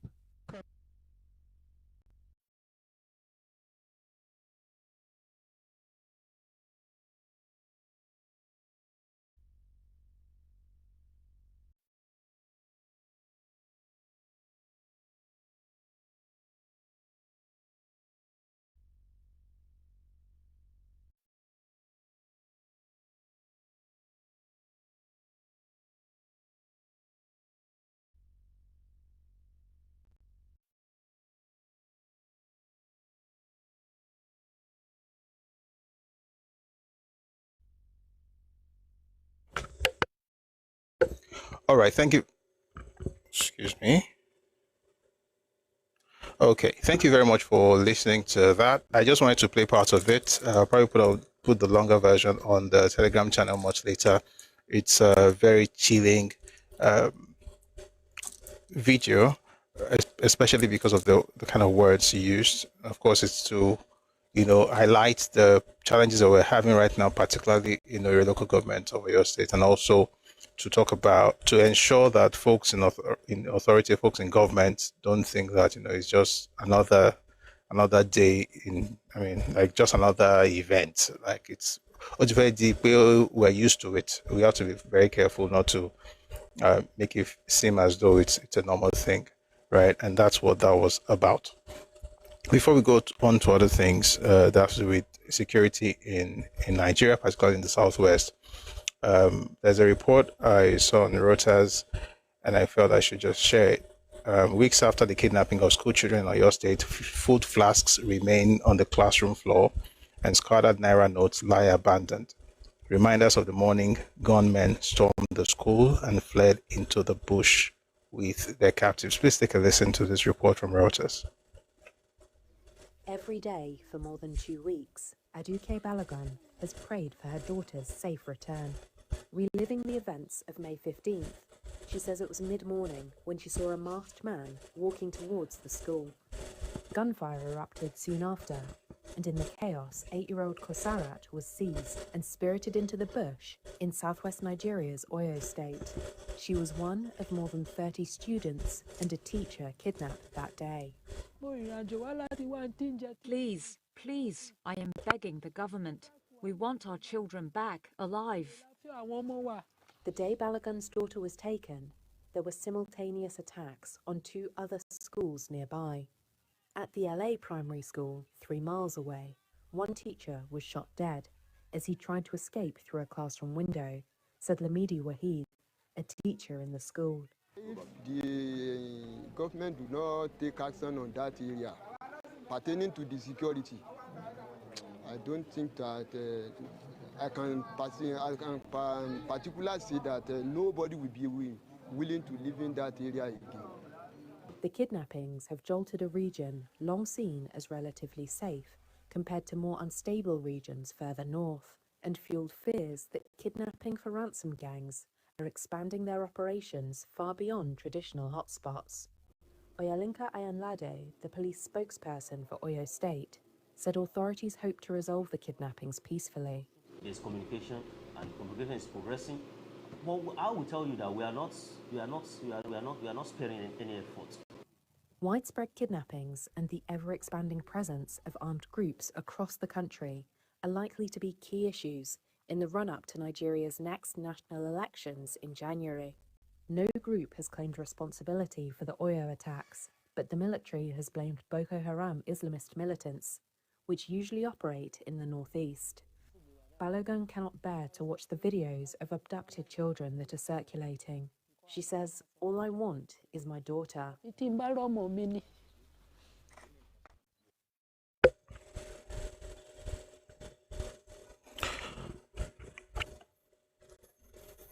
All right. It's a very sad,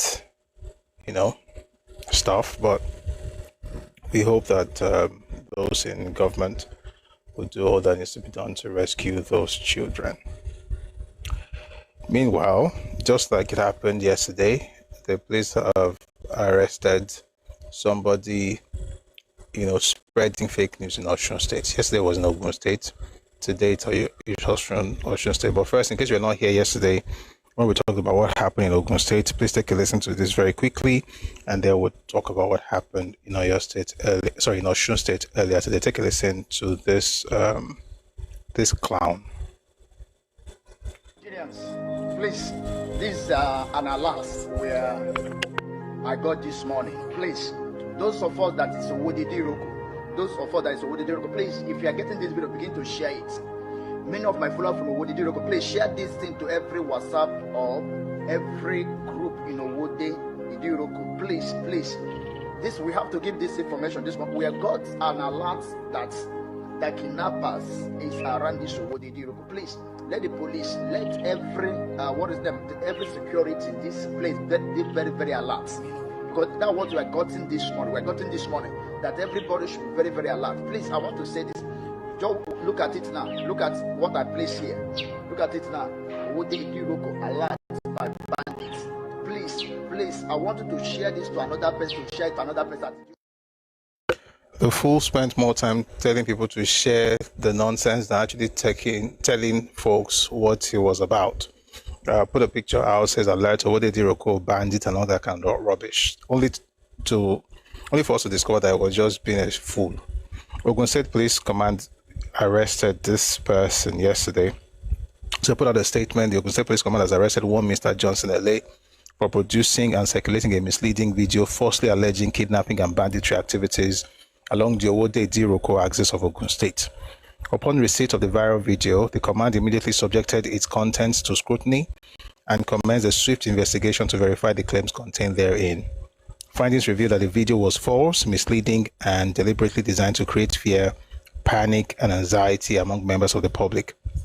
Extensive investigation and verification further established that there was no kidnapping or banditry incident as portrayed in the video within the Owodidiroko axis or its environs. Further investigation revealed that the suspect was featured in the video and was subsequently identified by detectives, leading to his arrest. Preliminary findings indicate that he deliberately fabricated and circulated the false narrative for attention and content creation purposes. His actions were capable of causing unnecessary public alarm, disrupting social order, and undermining public confidence in the security architecture of the state. During the course of the investigation, the suspect reportedly confessed to intentionally creating and disseminating the misleading content to generate online engagement and public reaction. Investigation is ongoing, and the suspect will be charged to court upon conclusion of the investigation. So this happened yesterday, but because some people are relatives of goods, they will not hear. Because we've been talking about it. You want to do social media, you want to become an influencer, or maybe it's influenza, like sickness or disease. Whichever one you want to do, don't put your family members in trouble. If you're caught, putting out fake information, you could go to prison. And the minimum is 3 years. And you could pay a fine. And the minimum is 7 million naira. And it could be both the fine and prison term. People should be, and that's the minimum, not the maximum. You could go higher, right? All this thing of I'm trying to get followers and engagement on top of lies. But again, like some people, like I said earlier, some people are descendants of, they are related, not descendants, they are related to Ewure. And so this time, similar stuff happened in Osun State. And it was Adejoke. She says, everywhere are scattered. Bandits is in Oyo and in Nisha. They have dismissed every student in schools, both private and public. Pray for us in Osun State. That was 10 a.m. today, 10:27 a.m. today on Twitter. So that was what she shared in the morning. And by 3:57 p.m., 1 second. No, not today. It was days ago, not today. I guess the person was using American date. It was 2nd of June. Okay? And by 3:57 p.m. yesterday, the Osun State Police Command put out a statement. They say here, let me find you the news.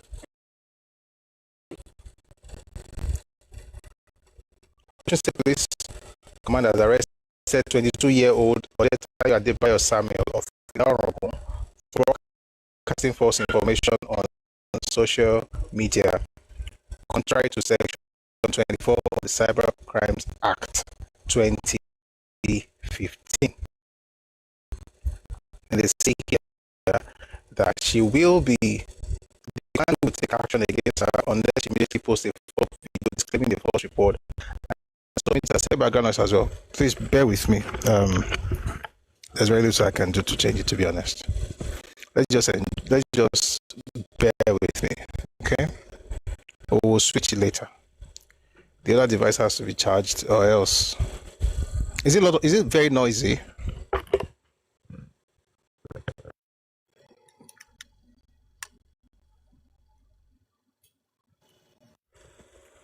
Okay. Don't worry. Once that thing is charged, we will switch. It's small noise, but still audible. Let's just work with the audible one. Let's block out the noisy one. Thank you very much for your understanding.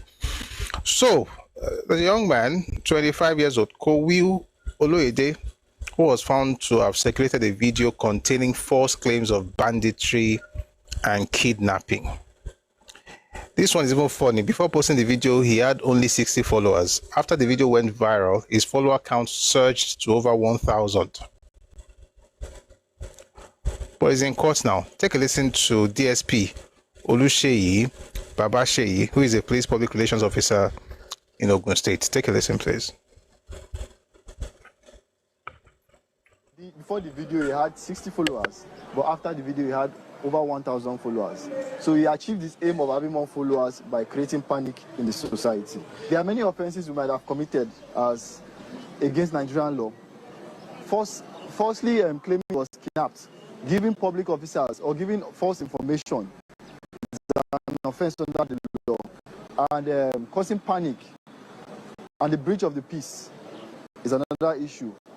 Falsifying that there was a kidnap and also that there were bandits within that area had caused a lot of panic. But we thank good people of Ogun State who helped for us to get him arrested. And in due time, he'll be prosecuted according to the laws of Nigeria.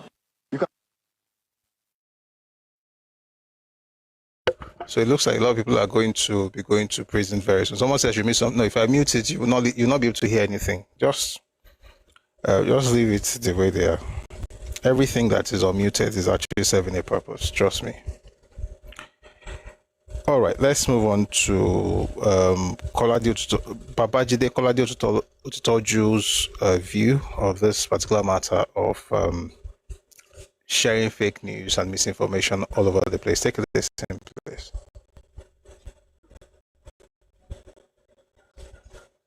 Tell us about the growing problem of misinformation.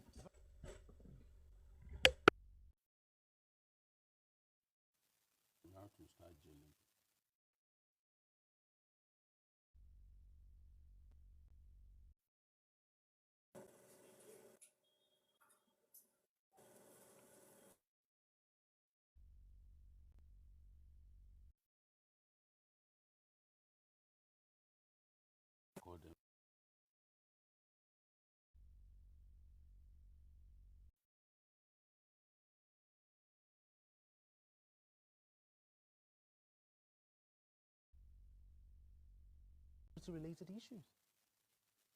We have to start jailing without fail. Without fail. Jail people. Once these people are found, there's nowhere else to send them to except our prison. Call them correctional center. A bushman, I still call them prison. That's where they belong. Remember the other one who put some videos together and claimed there was a terror attack in Abuja. Yes. I mean, many people believed it.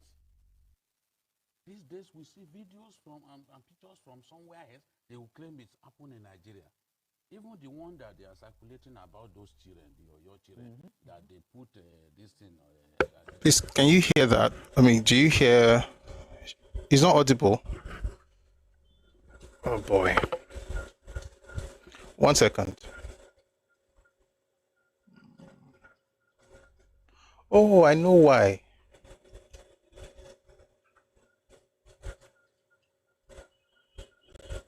What does this tell us about the growing problem of misinformation? The volume is low. Via social media.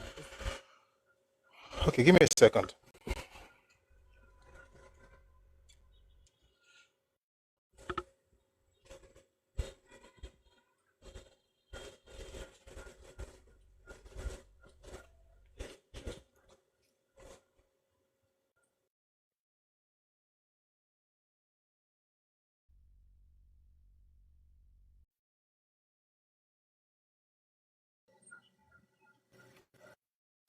Some videos to. What does this tell us about the growing problem of misinformation via social media, especially on security-related issues? We have to start jailing. Any sensible. Rakataba, this is not. Please, this is an alert.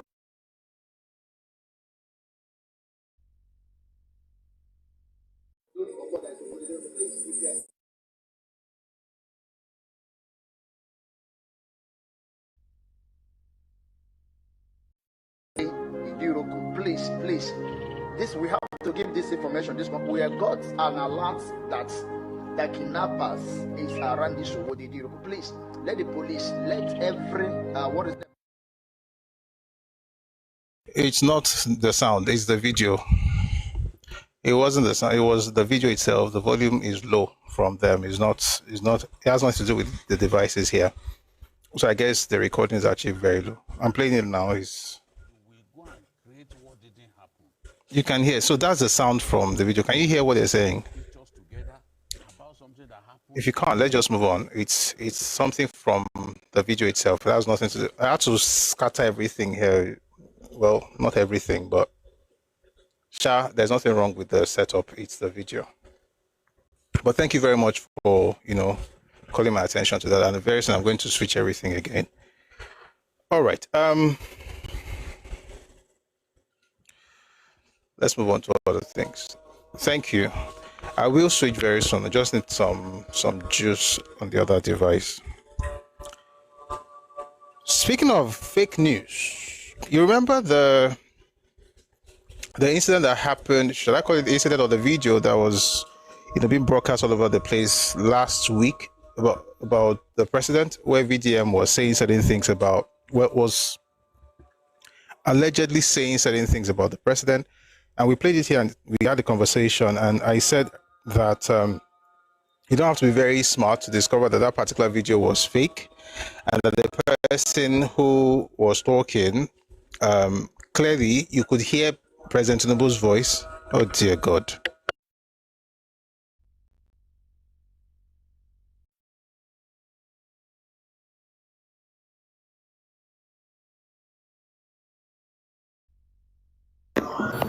Can you hear me now? Can you hear me now? Is it better? I'm being distracted in the comment section, so I want to make sure that we can all hear. Are we together now? You can hear me now. Okay, is it better?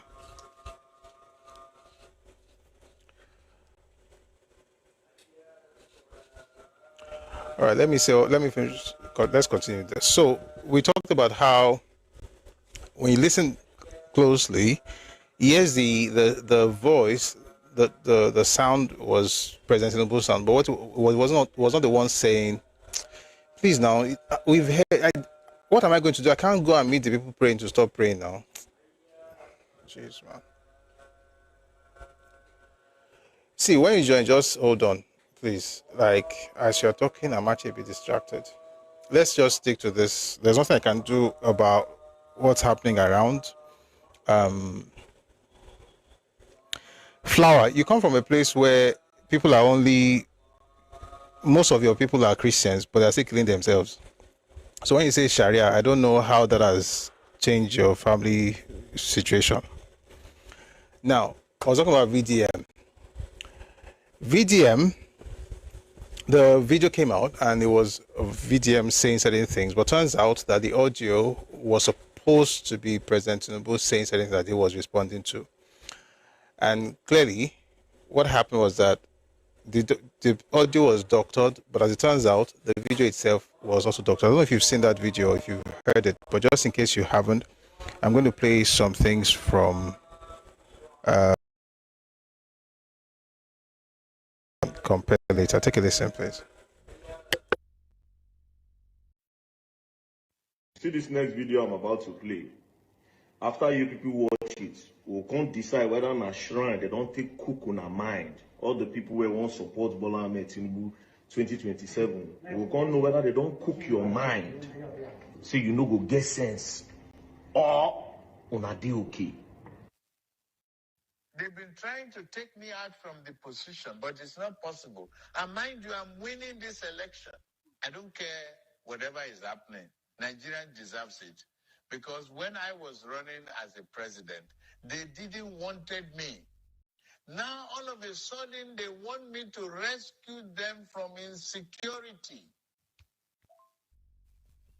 As of last week, I called Peter Obi to step down for me, but he refused. Now, I'm not begging him again. I will be whatsoever in my mind, and I will make sure the insecurity affects people in Southeast more. Listen, I am going to borrow more and more and more money from World Bank. Try to understand me. I wouldn't like to stop this insecurity, because if I do, how will our party be able to raise funds to win elections? Think about it. Even the loans I'm taking is to fund them. Also, I have plan after I'm done with my position as a president. You have failed. So talking about jazz, except if they use jazz, and even if they use jazz on Nigerians, time don't reach where they say you go tap yourself. You go wash your body again, make you understand, say, this man does not have anything to offer come 2027. Any other option is welcome. But for me, myself, it should go.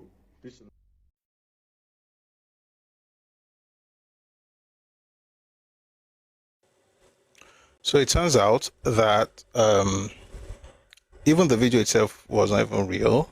Yes, it was VDM, but it wasn't making that video. It was making a totally different video that somebody just did cut and join.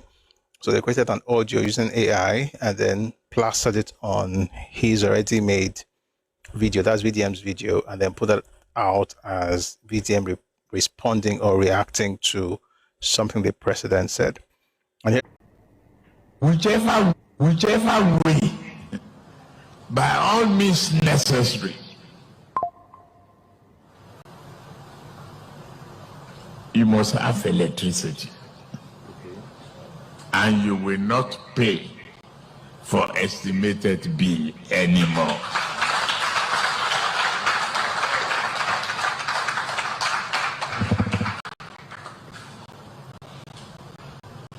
A promise made will be a promise kept. If I can't keep the promise and I come back for second term, don't vote for me.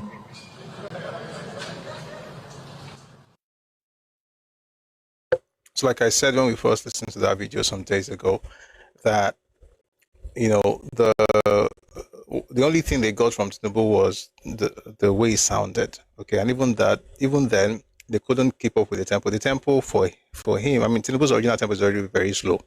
Like it drags a bit. This one was very fast. Then the grammar was poor. They didn't wanted me, just absolute nonsense. And of course, the things he was saying also tells you that the person who made this video is actually a daft person, saying that it's going to make sure that the South is actually suffers and like, the insecurity there increases. Who talks like that? Okay. And when they put out the video, they said it was one senator that got something and they put it out. But Colorico needed, so you don't really know exactly what it was about. But when this video came out, the original fake video, when it came out, Bayo Onanuga, who is a spokesman to the president, is Special Advisor, Information and Strategy to President Tinubu. He said that VDM needs to face the weight of the law for being the conveyor and disseminator of a fake audio of President Tinubu. This is a clear case of an egregious abuse of the social media platform. And of course, VDM came out later and, did what, young people, almost like teenagers, just throw tantrums, and instead of you to explain yourself, just say insulting the one that made the video. And during the last election, that somebody had put out that Yoruba people wrote something on WhatsApp, and he now read that video. Sorry, he now read that broadcast, and this language is also very similar. It tells you that perhaps because elections are very close, people are doctoring things. And in case you have not heard that stuff before, take a listen to what it is. Let me show you a WhatsApp. Let me read out the WhatsApp for you.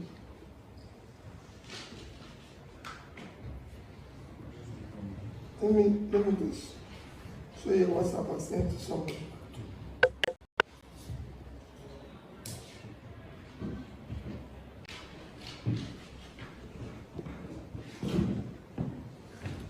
Is there anybody here who can read very well? And everybody will hear him? Yes. This is a WhatsApp sent by Tinubu's group. No, of Yorubas. Yoruba, they know.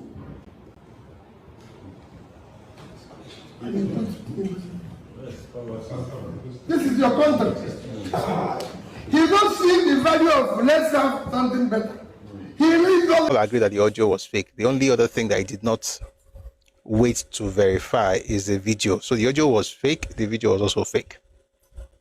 For Peter Obi, everything was true. We're just broadcasting the same thing that he reportedly found on WhatsApp. All right. And then, of course, I'm going somewhere with this because there's a new development, but I'm just trying to create like a background, a backstory before I tell you what happened, yesterday. So when the video came out, VDM, like I said, responded. This is one business meeting trying to negotiate for the power station that I'm bringing to Nigeria to help the people with handwork and also the people in the ghetto. Now, while I was in that business meeting, I kept on receiving different calls. As a matter of fact, I have received more calls today than I've received throughout this year. I just did receive call. Eventually, I had to excuse myself And I went out to pick the call.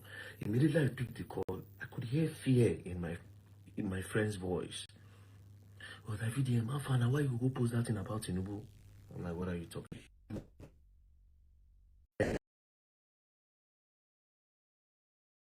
I said, wait till they go on. As I was trying to talk to him, I ended the call. Another my friend called me again. He said, go and check what president spokesman just posted now. Bayo Nanuga. I was on the verge of a business meeting, you know. So I just quickly opened my WhatsApp. When I opened my WhatsApp, I saw this message from my friend, right? And then he said this. He said, somebody forwarded something to him and he forwarded to me. Send down to VDM. Then he sent me a link. Tell him, say, person won't set him up. President spokesman don't go comment on X, on X. Why didn't he on Nanuga? He said, this VDM need to face the weight of the law for being a convener and a disseminator of a fake audio of President Tinubu. This is a clear case of an rigorous abuse of social media platform. Immediately I saw this, the first thing, I clicked the audio. After listening to this audio, see, to the president spokesman, you are a very, very stupid old man. I'm not trying to insult you. Look at the dictionary meaning of stupid. That is the definition of who you are and what you represent. That is who you are. I swear to God, you are so daft. And this is the reason why I said President Bola Ahmed Tinubu should not come back in 2027, because all the people that operate under him, these people know they use their... All right. So we're not going to go and listen to the insults, but the point is, I mean,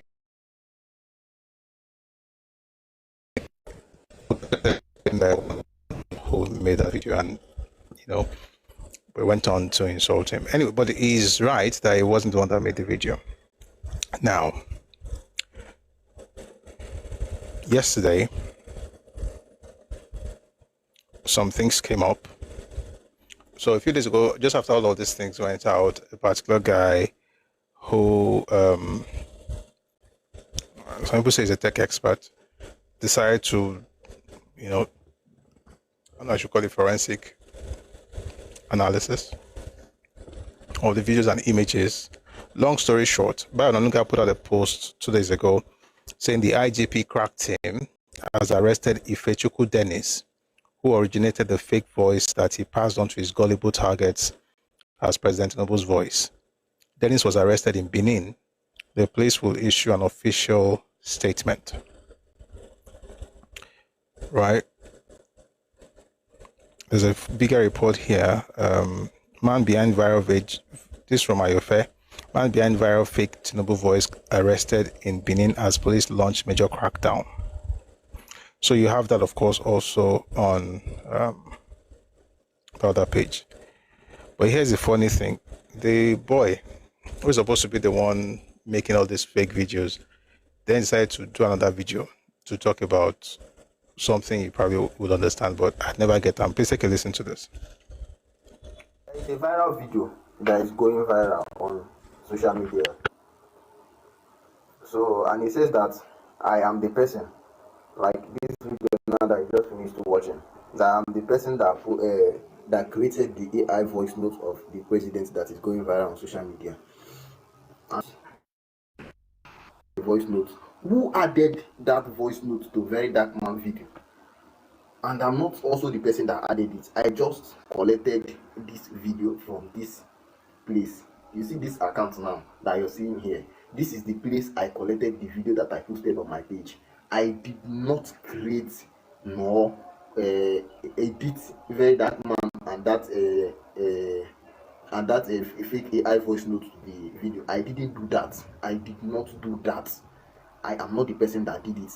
And some people might be saying, okay, since you said you're not the person that created the video and you are not the person that edited it in, you understand, then what is my proof? Then here is my proof now. You know this guy, go to his page. You will watch almost all his videos. This page now that I'm telling you now, watch almost all his videos from A to Z. You will see that this guy is doing an advert for Cat Cosmic. And you watch the video either at the beginning or at the ending of that video. you will see a advert of Cat Cosmic with that is a resemblance voice of VDM, like as if it was VDM. Like, look at what I'm. Okay, don't worry. Let us go to the. Let us just take like 1 minute and watch the video. Just okay. Just look at now.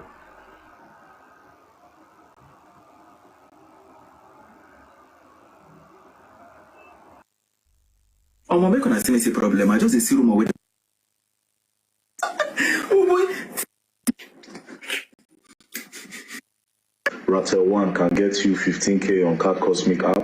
I know Nigeria is very hard. That's why I made my research on this app. Like, why would you do that?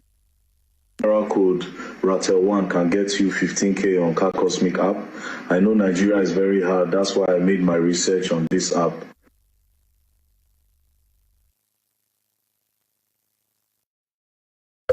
Anyway, the guy is saying it's not the one who made the video. Okay, let's just listen to the last part of his defense. Nigeria is very hard. That's why I made my research on this app.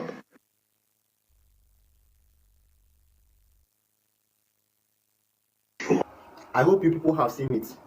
You people have seen how that page is. This voice note, this voice record that was placed on VDM's video looks exactly as if it was VDM that is doing adverts for Cat Cosmic. So someone that is doing that thing and using it on his page regularly, then this boy is serious. So you know that page, they shared your own watermark and you put it on your page. Let me just do this public service announcement. Verify every post before you share. If you delete the post, that's not enough. It doesn't mean you have not posted it, because there are some platforms where you can still find what you have deleted. So it's better to verify before you post.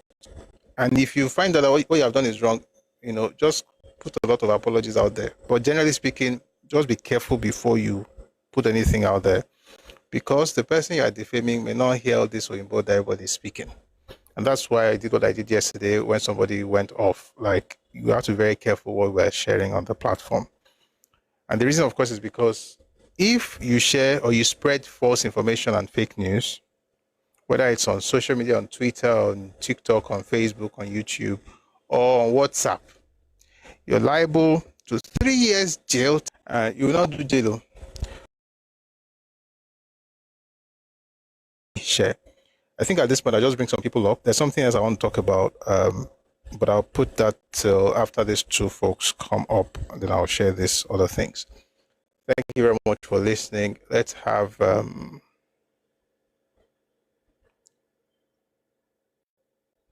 1 second, please.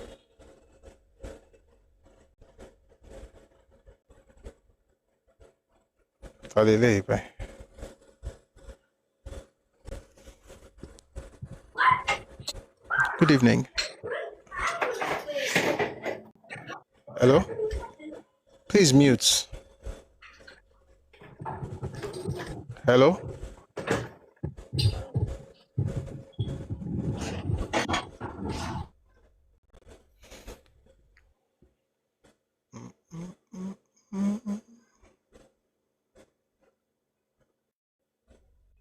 Please, as soon as we get up, kindly mute, and then we'll have you share your thoughts. Please mute. Olaiberonke, please mute.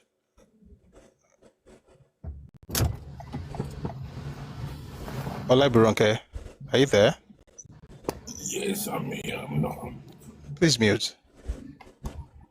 Ms. John, please mute. Thank you. All right, so let's begin with Olaiberonke. Good evening.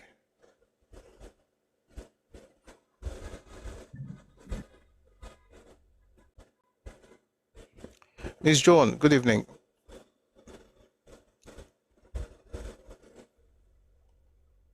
Bumblebee, good evening. Yolo. Prof. Evening, sir. Sure. Àdàbí àwọn ẹ̀. Ẹkáàbọ. So, there's something you say, you try to be measured in when you respond to some of these funny characters. And you just say, even when they go out of their way to like really annoy you and everything, which is their MO, you just be like, you guys are not properly raised. And that's just it. These people are just not properly raised. That's just the fact. But because tell me why, and I think it still comes down to the victim mentality, because when you digest that you're a victim, when you are doing evil in the society, you'll be like, the justification you have in your mind is maybe the society doesn't cuckoo love me. Why would I not sell for fake drugs? Why would I not counterfeit drugs? Why would I not pirate people's artworks and life works and intellectual property and everything? So, kilo one in here and to lay pirate books when they are very sick. People that have been very sick in their life, I've been in a place where I've had almost life-threatening, health issue at some point. I was so much younger then, and there's no way you feel so helpless and everything. People that think those kind of drugs you can make fake drugs of that sort and sell to people malaria drugs. Like if you are type A, if you have blood group AA and you have some kind of wicked malaria, what could be like the malaria won't take your life. People that think they should sell fake drugs to you and that drug will not work for you. What will it be hard for them to post fake content on the internet? There was one day I was in a gathering and then one boy, just young guy and everything, I just strolled into the gathering and all, and the guy was like, that he's making some work content for social media and all. It was a content creators gathering, and that the idea he has, he wants to make some cartoons, and the cartoon is going to depict that Christians were the ones that Christians came, and they tried to invade the entire north, right? And then they not had to fight back, like they came with arms and ammunition and everything. And in my head, I was like, no, there was no time in Nigeria when that happened. Like, it's never happened in the history of Nigeria that Christians actually came with arms and ammunition to try and force Christians on people. The colonial masters came, but they didn't come as Christians, they came as colonial masters and land grabbers. The only time in the history of Nigeria when people actually, because of religion, tried to invade other people's land was in Yoruba land. And I was like, so, number one, yes, he was not like, that doesn't really matter. That what he's trying to create is a work of fiction. I'm like, yes, you can create fiction, but you also have to back your fictional work with something that looks like reality, especially if you are trying to tell some kind of historical related fictional work through it. Like, it can't be so off that, imagine Hitler was the guy that saved the day. How can you create a work of fiction and you try to depict Hitler as the guy that saved the day? Like, it just doesn't make sense. And I was like, this doesn't make sense. And the guy kept going back. And of course, you can guess where the guy is from, what part of the country the guy is from. He's like, no, I don't really care about the details of it. And it was so off-putting. I had to hold myself back because it was a public place. I didn't really want to go toe-to-toe with him. So, like I said, they are badly raised. There's no home training or anything. Insult and we are the internet. And this is just the country we have. Thank you very much, Paul. Thank you very much, Bumblebee. Great submission. And it's actually quite sad that folks will actually prioritize money over reason or over truth. And it's something that we see a lot. And hopefully people, evolve. But yeah, let's read some of the comments on YouTube and on Facebook, and then we'll move on to the other part of today's session. So let's go up just a bit. Babao Kelwo on YouTube says, you're doing a fantastic program and I enjoyed it very much. Thank you. Thank you very much. Thank you too. Godfrey is talking about his dad. Let's leave his dad alone. Yomite says, one of my relatives got caught up in that terrible and dastardly Owo massacre. It was believed that the attacks was to distract was to distract Aketi, who was at the front line fighting presidential tickets for BAT.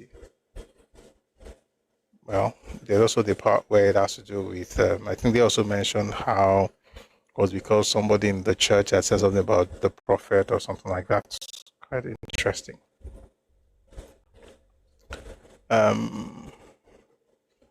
Yoruba ethnic. Wait, let me read what you said first before I read it out. I'm not reading it out. Thank you very much for being here, Sha, but I know they read that one.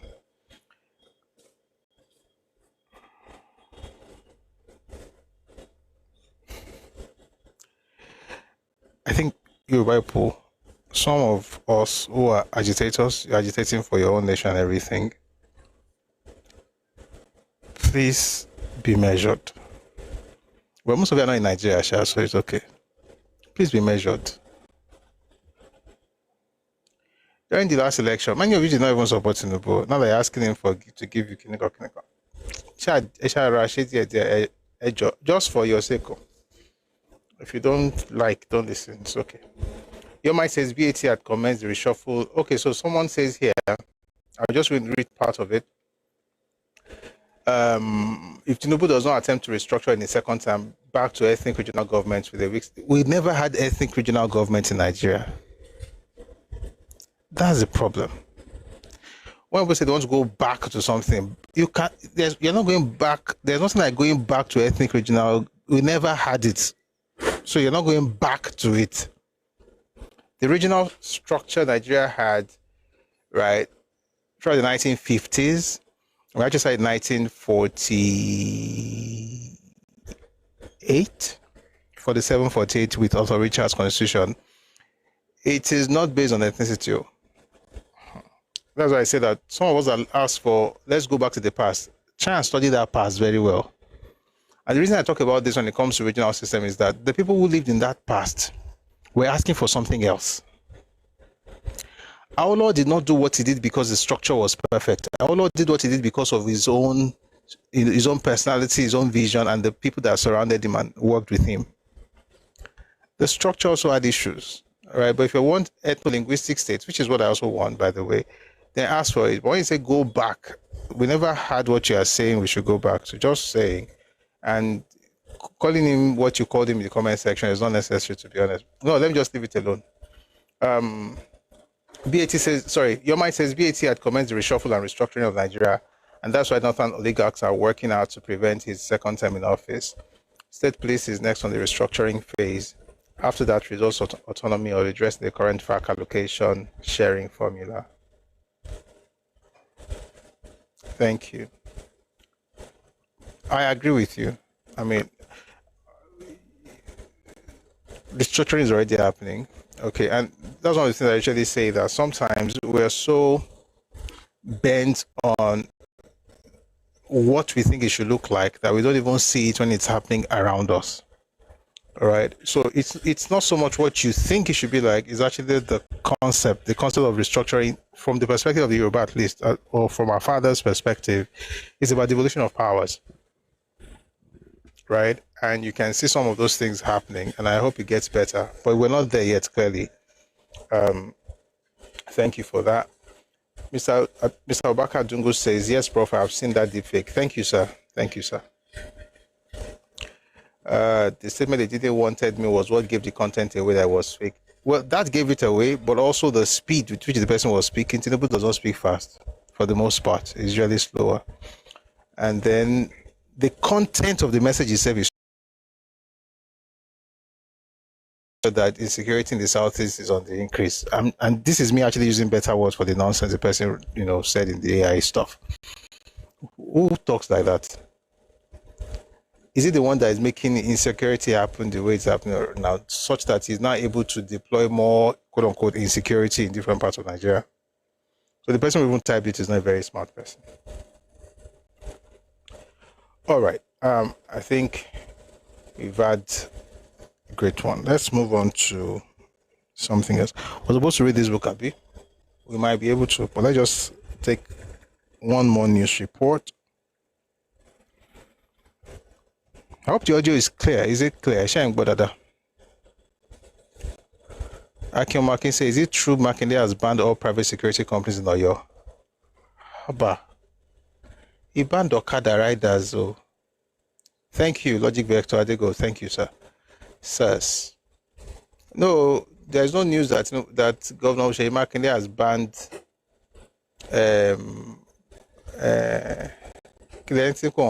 security agencies in Oyo State, though. He only banned Okada riders. Even it's not even banned, to be honest, just restricted the movement between 10:30 p.m. and I think it's 5 a.m. or 5:30 a.m. That's what he said. All right. So, there's a group of people who have been doing the most. Let's begin with this one, his name is Joseph Okechukwu. He has a message for you, and you should listen, and then we'll discuss it later. Take a listen, please. Sincerely hate to be the bearer of. I sincerely hate to be the bearer of bad news, but I have to say to Nigerians as it is. If you are in Nigeria and you know you're going to be in Nigeria, and if you know me, you know I have a very strong background in research and I don't say things carelessly, right? From everything that I have seen, we are on our way to a very messy, nasty, ugly civil war in Nigeria. So let me quickly pause to say that himself, his relatives, his family members are the ones on their way to civil war. And I'm not even fighting. If you can say it for the entire Nigeria, I can say it for you and your people, right? And we can spread it to the clans or to his ethnicity. Okay, whichever ethnicity that is, you can decide that later. But this idea that people constantly project fear and war, it's like some people want to fight under war. They will fight it in their family house. But I just had to stop because that is too negative. It's too powerful for me to just let it slide. There is not going to be a war because of the elections next year. Because you know that your Lord and Savior will still fail. It will still lose. But let's keep listening. In 2027. And I'm going to explain to you how it's going to come out, how it's going to roll out. All right? Battle to the finish. Nigerians, as far as they're concerned, are now saying, you know what? It is now or never. If we die, we die. Because after all, we've got nothing to lose. This man has taken every single thing from us already. That's where Nigerians are right now. And so what you're going to see, which is why I know that civil war is coming, you need to make contingency plans. What I'm seeing is a situation where on election day, they are going to try to steal the elections like they did in 2023. They're going to try to release thugs. But they will find out that the thugs waiting for them at the polling booths are worse than the thugs they are sending. I think they already have the intelligence that this is going to happen. They know that Nigerians are ready, armed to the teeth. The kind of videos we have even seen in the last few days shows you where Nigerians are right now. That nobody is reality. It's not going to happen. So what are they going to do when that does not happen? They are going to replicate or try to replicate what they did during the useless primaries that just took place. They are going to just manufacture numbers, send it to INEC, and tell INEC to begin to apportion to different candidates. And remember, there are other candidates, Atiku, in ADC, okay? They are going to regard him as the main opposition candidate. NDC doesn't ever measure or even show up on their scale because NDC is the arch enemy. Atiku is their brother. Is their boy. He's working for them. So they're going to say a portion 80 million to Bola Tinubu. A portion like half of that, 40 to Atiku. Go to PRP, give them like 30 million. Look for another party, give them 20. Look for another one, give them like maybe 10 or 5. And then NDC, where P2B is, give those ones like 2 million or 2.5 million. Or if they want to pity them, they can just give them like 3 million. That's what is going to happen. And guess what's going to happen when that happens? There's going to be this spontaneous outbreak of violence. The kind of violence that will make Biafra war and Sudan look like a walk in the park. Like I'm walking in the park right now. The kind that will make Biafra war look like a child's play. It's going to be multi-dimensional. It's going to go in different directions. Sorry, it's enough to stop. This guy is a clown. I didn't want to play the video, to be honest, but I played it for a particular reason. There's another video. So people send me videos. A number of times I don't respond to some, but this one, I just felt I should play it. You know how people are sending a message to people, then they make it look as if it's a prediction? All right? They're essentially saying that certain people should do certain things. Listen, last election, even Peter Obi that they are shouting, Lord and Savior, he did not say he won that election when he went to the tribunal. Neither of the people that went there said they won the election. The idea that Tinubu stole something is actually stupid.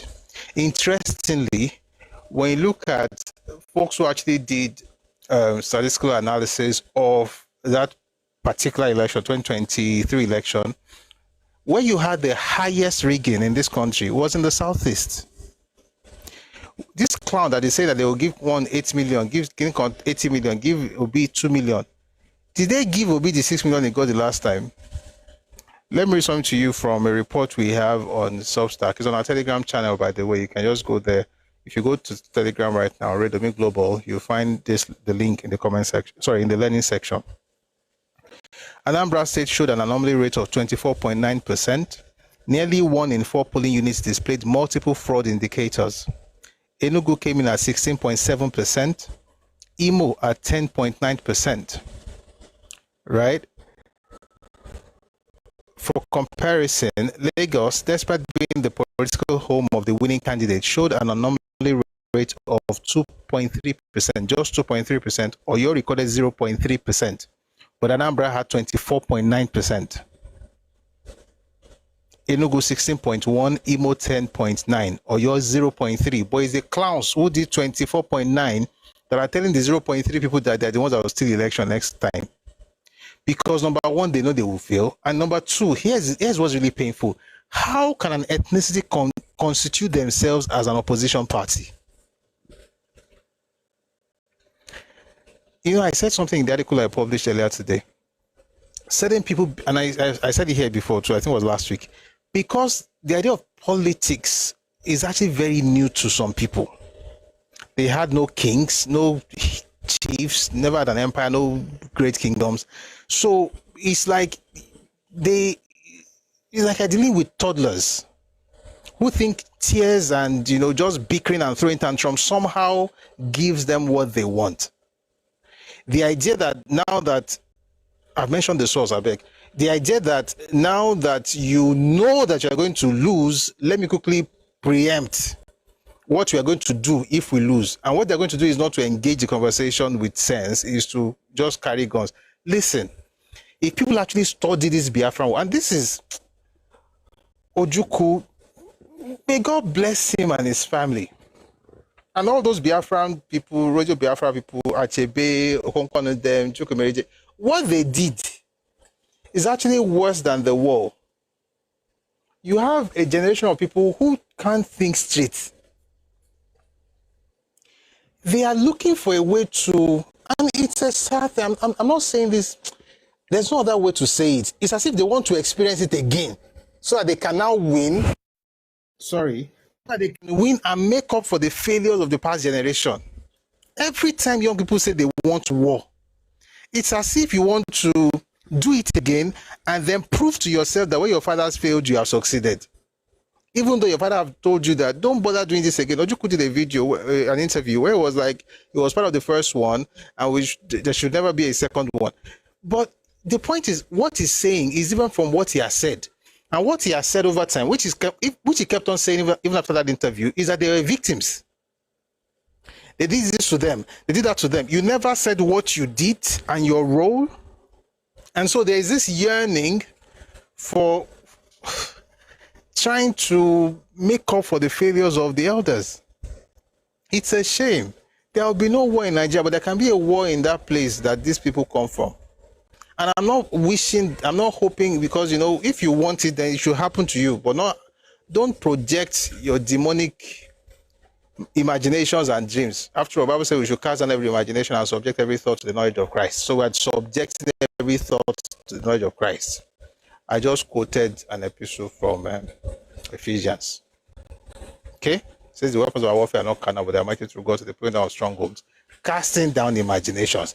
These are imaginations that must be cast down. They cannot.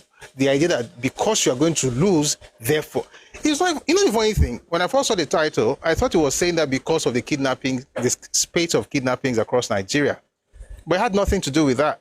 It just went straight to the fact that once the election is lost, there will be a war. You will lose. There will be no wars, and if you want a war, it will happen. Thank you, 2 Corinthians. Let me quote the scripture again, just to be sure. Are you sure? The weapons of our warfare are not carnal, but they are mighty through God to the pulling down of strongholds, casting down imaginations, and then subjecting every thought to the knowledge of Christ. The point is, when people say bad things like this, we have to subject it and say it will not happen. There will be no war in this country. There will be no war. Nobody is going to cause any wahala. And it would have even made sense if you are talking about the way things are going, but you're pinning everything on an event, election, that you will lose, by the way, listen, people have to grow up to the point where they understand that a party does not represent the ethnicity. Let me tell you something, APC does not represent Yoruba people. APC does not represent Yoruba people. I want Asiwaju to win, and I want Obafemi Hamzat to win in Lagos, and I want Yayi to win in Ogun State. If there were other parties, I probably would have supported those parties because of their personalities. But to be fair, APC is actually quite good, especially in Lagos State, so I would support APC anyway, regardless, in Lagos, because of the structure of the idea of continuity. We don't want any line or green line. No, we don't want any change again. Let's begin to do whatever nonsense they may have in mind. So I will just stay with the plan, the blueprint from Asiwaju Bola Tinubu to BRF, to Ambode, to Jide Sanwo-Olu, and then to Obafemi Hamzat. So, yeah, but the point I'm trying to make is that a party does not represent, especially if it's Abga. Now, I understand. It's not Abga. It's just Obi. I think that's what Kenneth Okonkwo is angry with. I'm going to play what he had to say in the conversation he had, I think it was yesterday. We'll play that later. Just give you an idea what people are trying to do. What he's doing is not predicting anything. It's a call to anarchy, or for anarchy. It's a call for anarchy from certain people who will surely fail. And it's important. This is how they say things. I say, but I said it, I was a prophet. You are not you did not prophet nothing. You're not a prophet at all. You're just a clown who is assured of losing and who doesn't want to go down, and just sit down and think about how to win, which is why you always lose. I always see this guy's video, but I decided to respond to this one. There's another one where they're talking about this civil war thing. It's a plan. So take a listen to this other one. 2027 election. People win this 2027 election.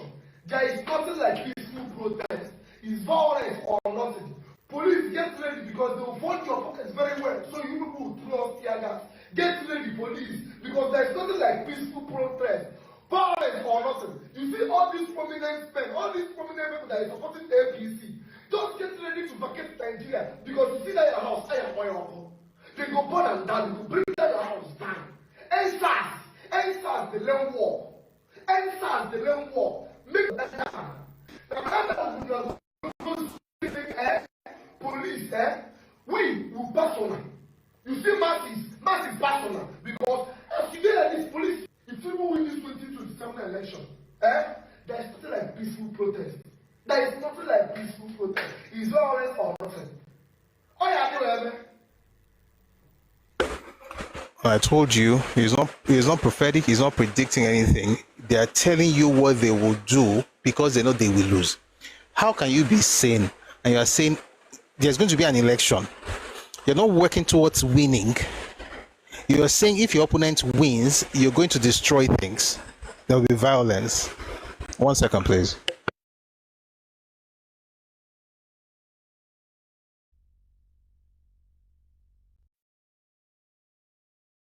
Sorry, it's about to rain. So someone says they're not presuming. They know he will win. As see, what if on Tetelator he will win by the grace of God. But the point is, if you are going to contest in an election, you have not had the election, right? You have some months. They've not even started campaigning. I mean, officially, right? Although you have Kinecon is okay. Some people will be okay. By the way, they put out a statement yesterday I found from Loretta Oniche. Is that her surname? Who used to be in agency with Peter Obi. You know, they've changed that thing in the north. Have you seen it? Let me quickly show you before I continue with these clowns. Looking for war. You're going to lose, but you want to fight. How about making sure you actually have a chance? Regardless of what you do, you still lose. Let me show you that picture. I don't want to say it until you see it. Okay, fine. It's from Loretta Noche. This is what she shared.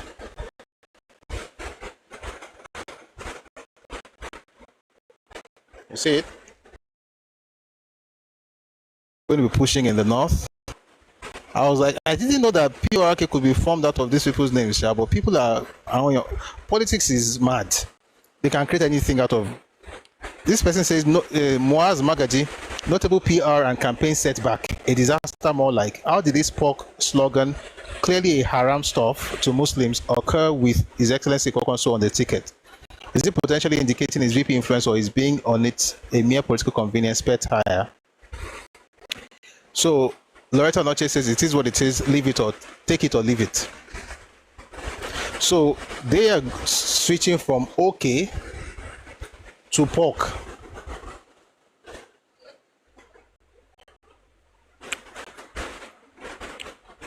Now here's the thing: if you belong to NDC, you are supporting Peter Obi. I mean, again, you have a right to support anybody you like, even though I don't like your candidate, but I think you have a right to support whoever you like. But your job is to begin to do everything possible to get people to support him. Listen, he's not going to win regardless, and that's not a problem. Meanwhile, wait, this guy just us and everybody is shedding tears. What should Buhari do? Buhari had 12 million votes, not 6, like Peter Obi had 6, which is a lot, to be clear. 6 million is a lot, but Buhari had 12 votes, and guess what? He was winning a particular part of the country consecutively 3 times. 2003, 2007, 2011, yet he did not become president.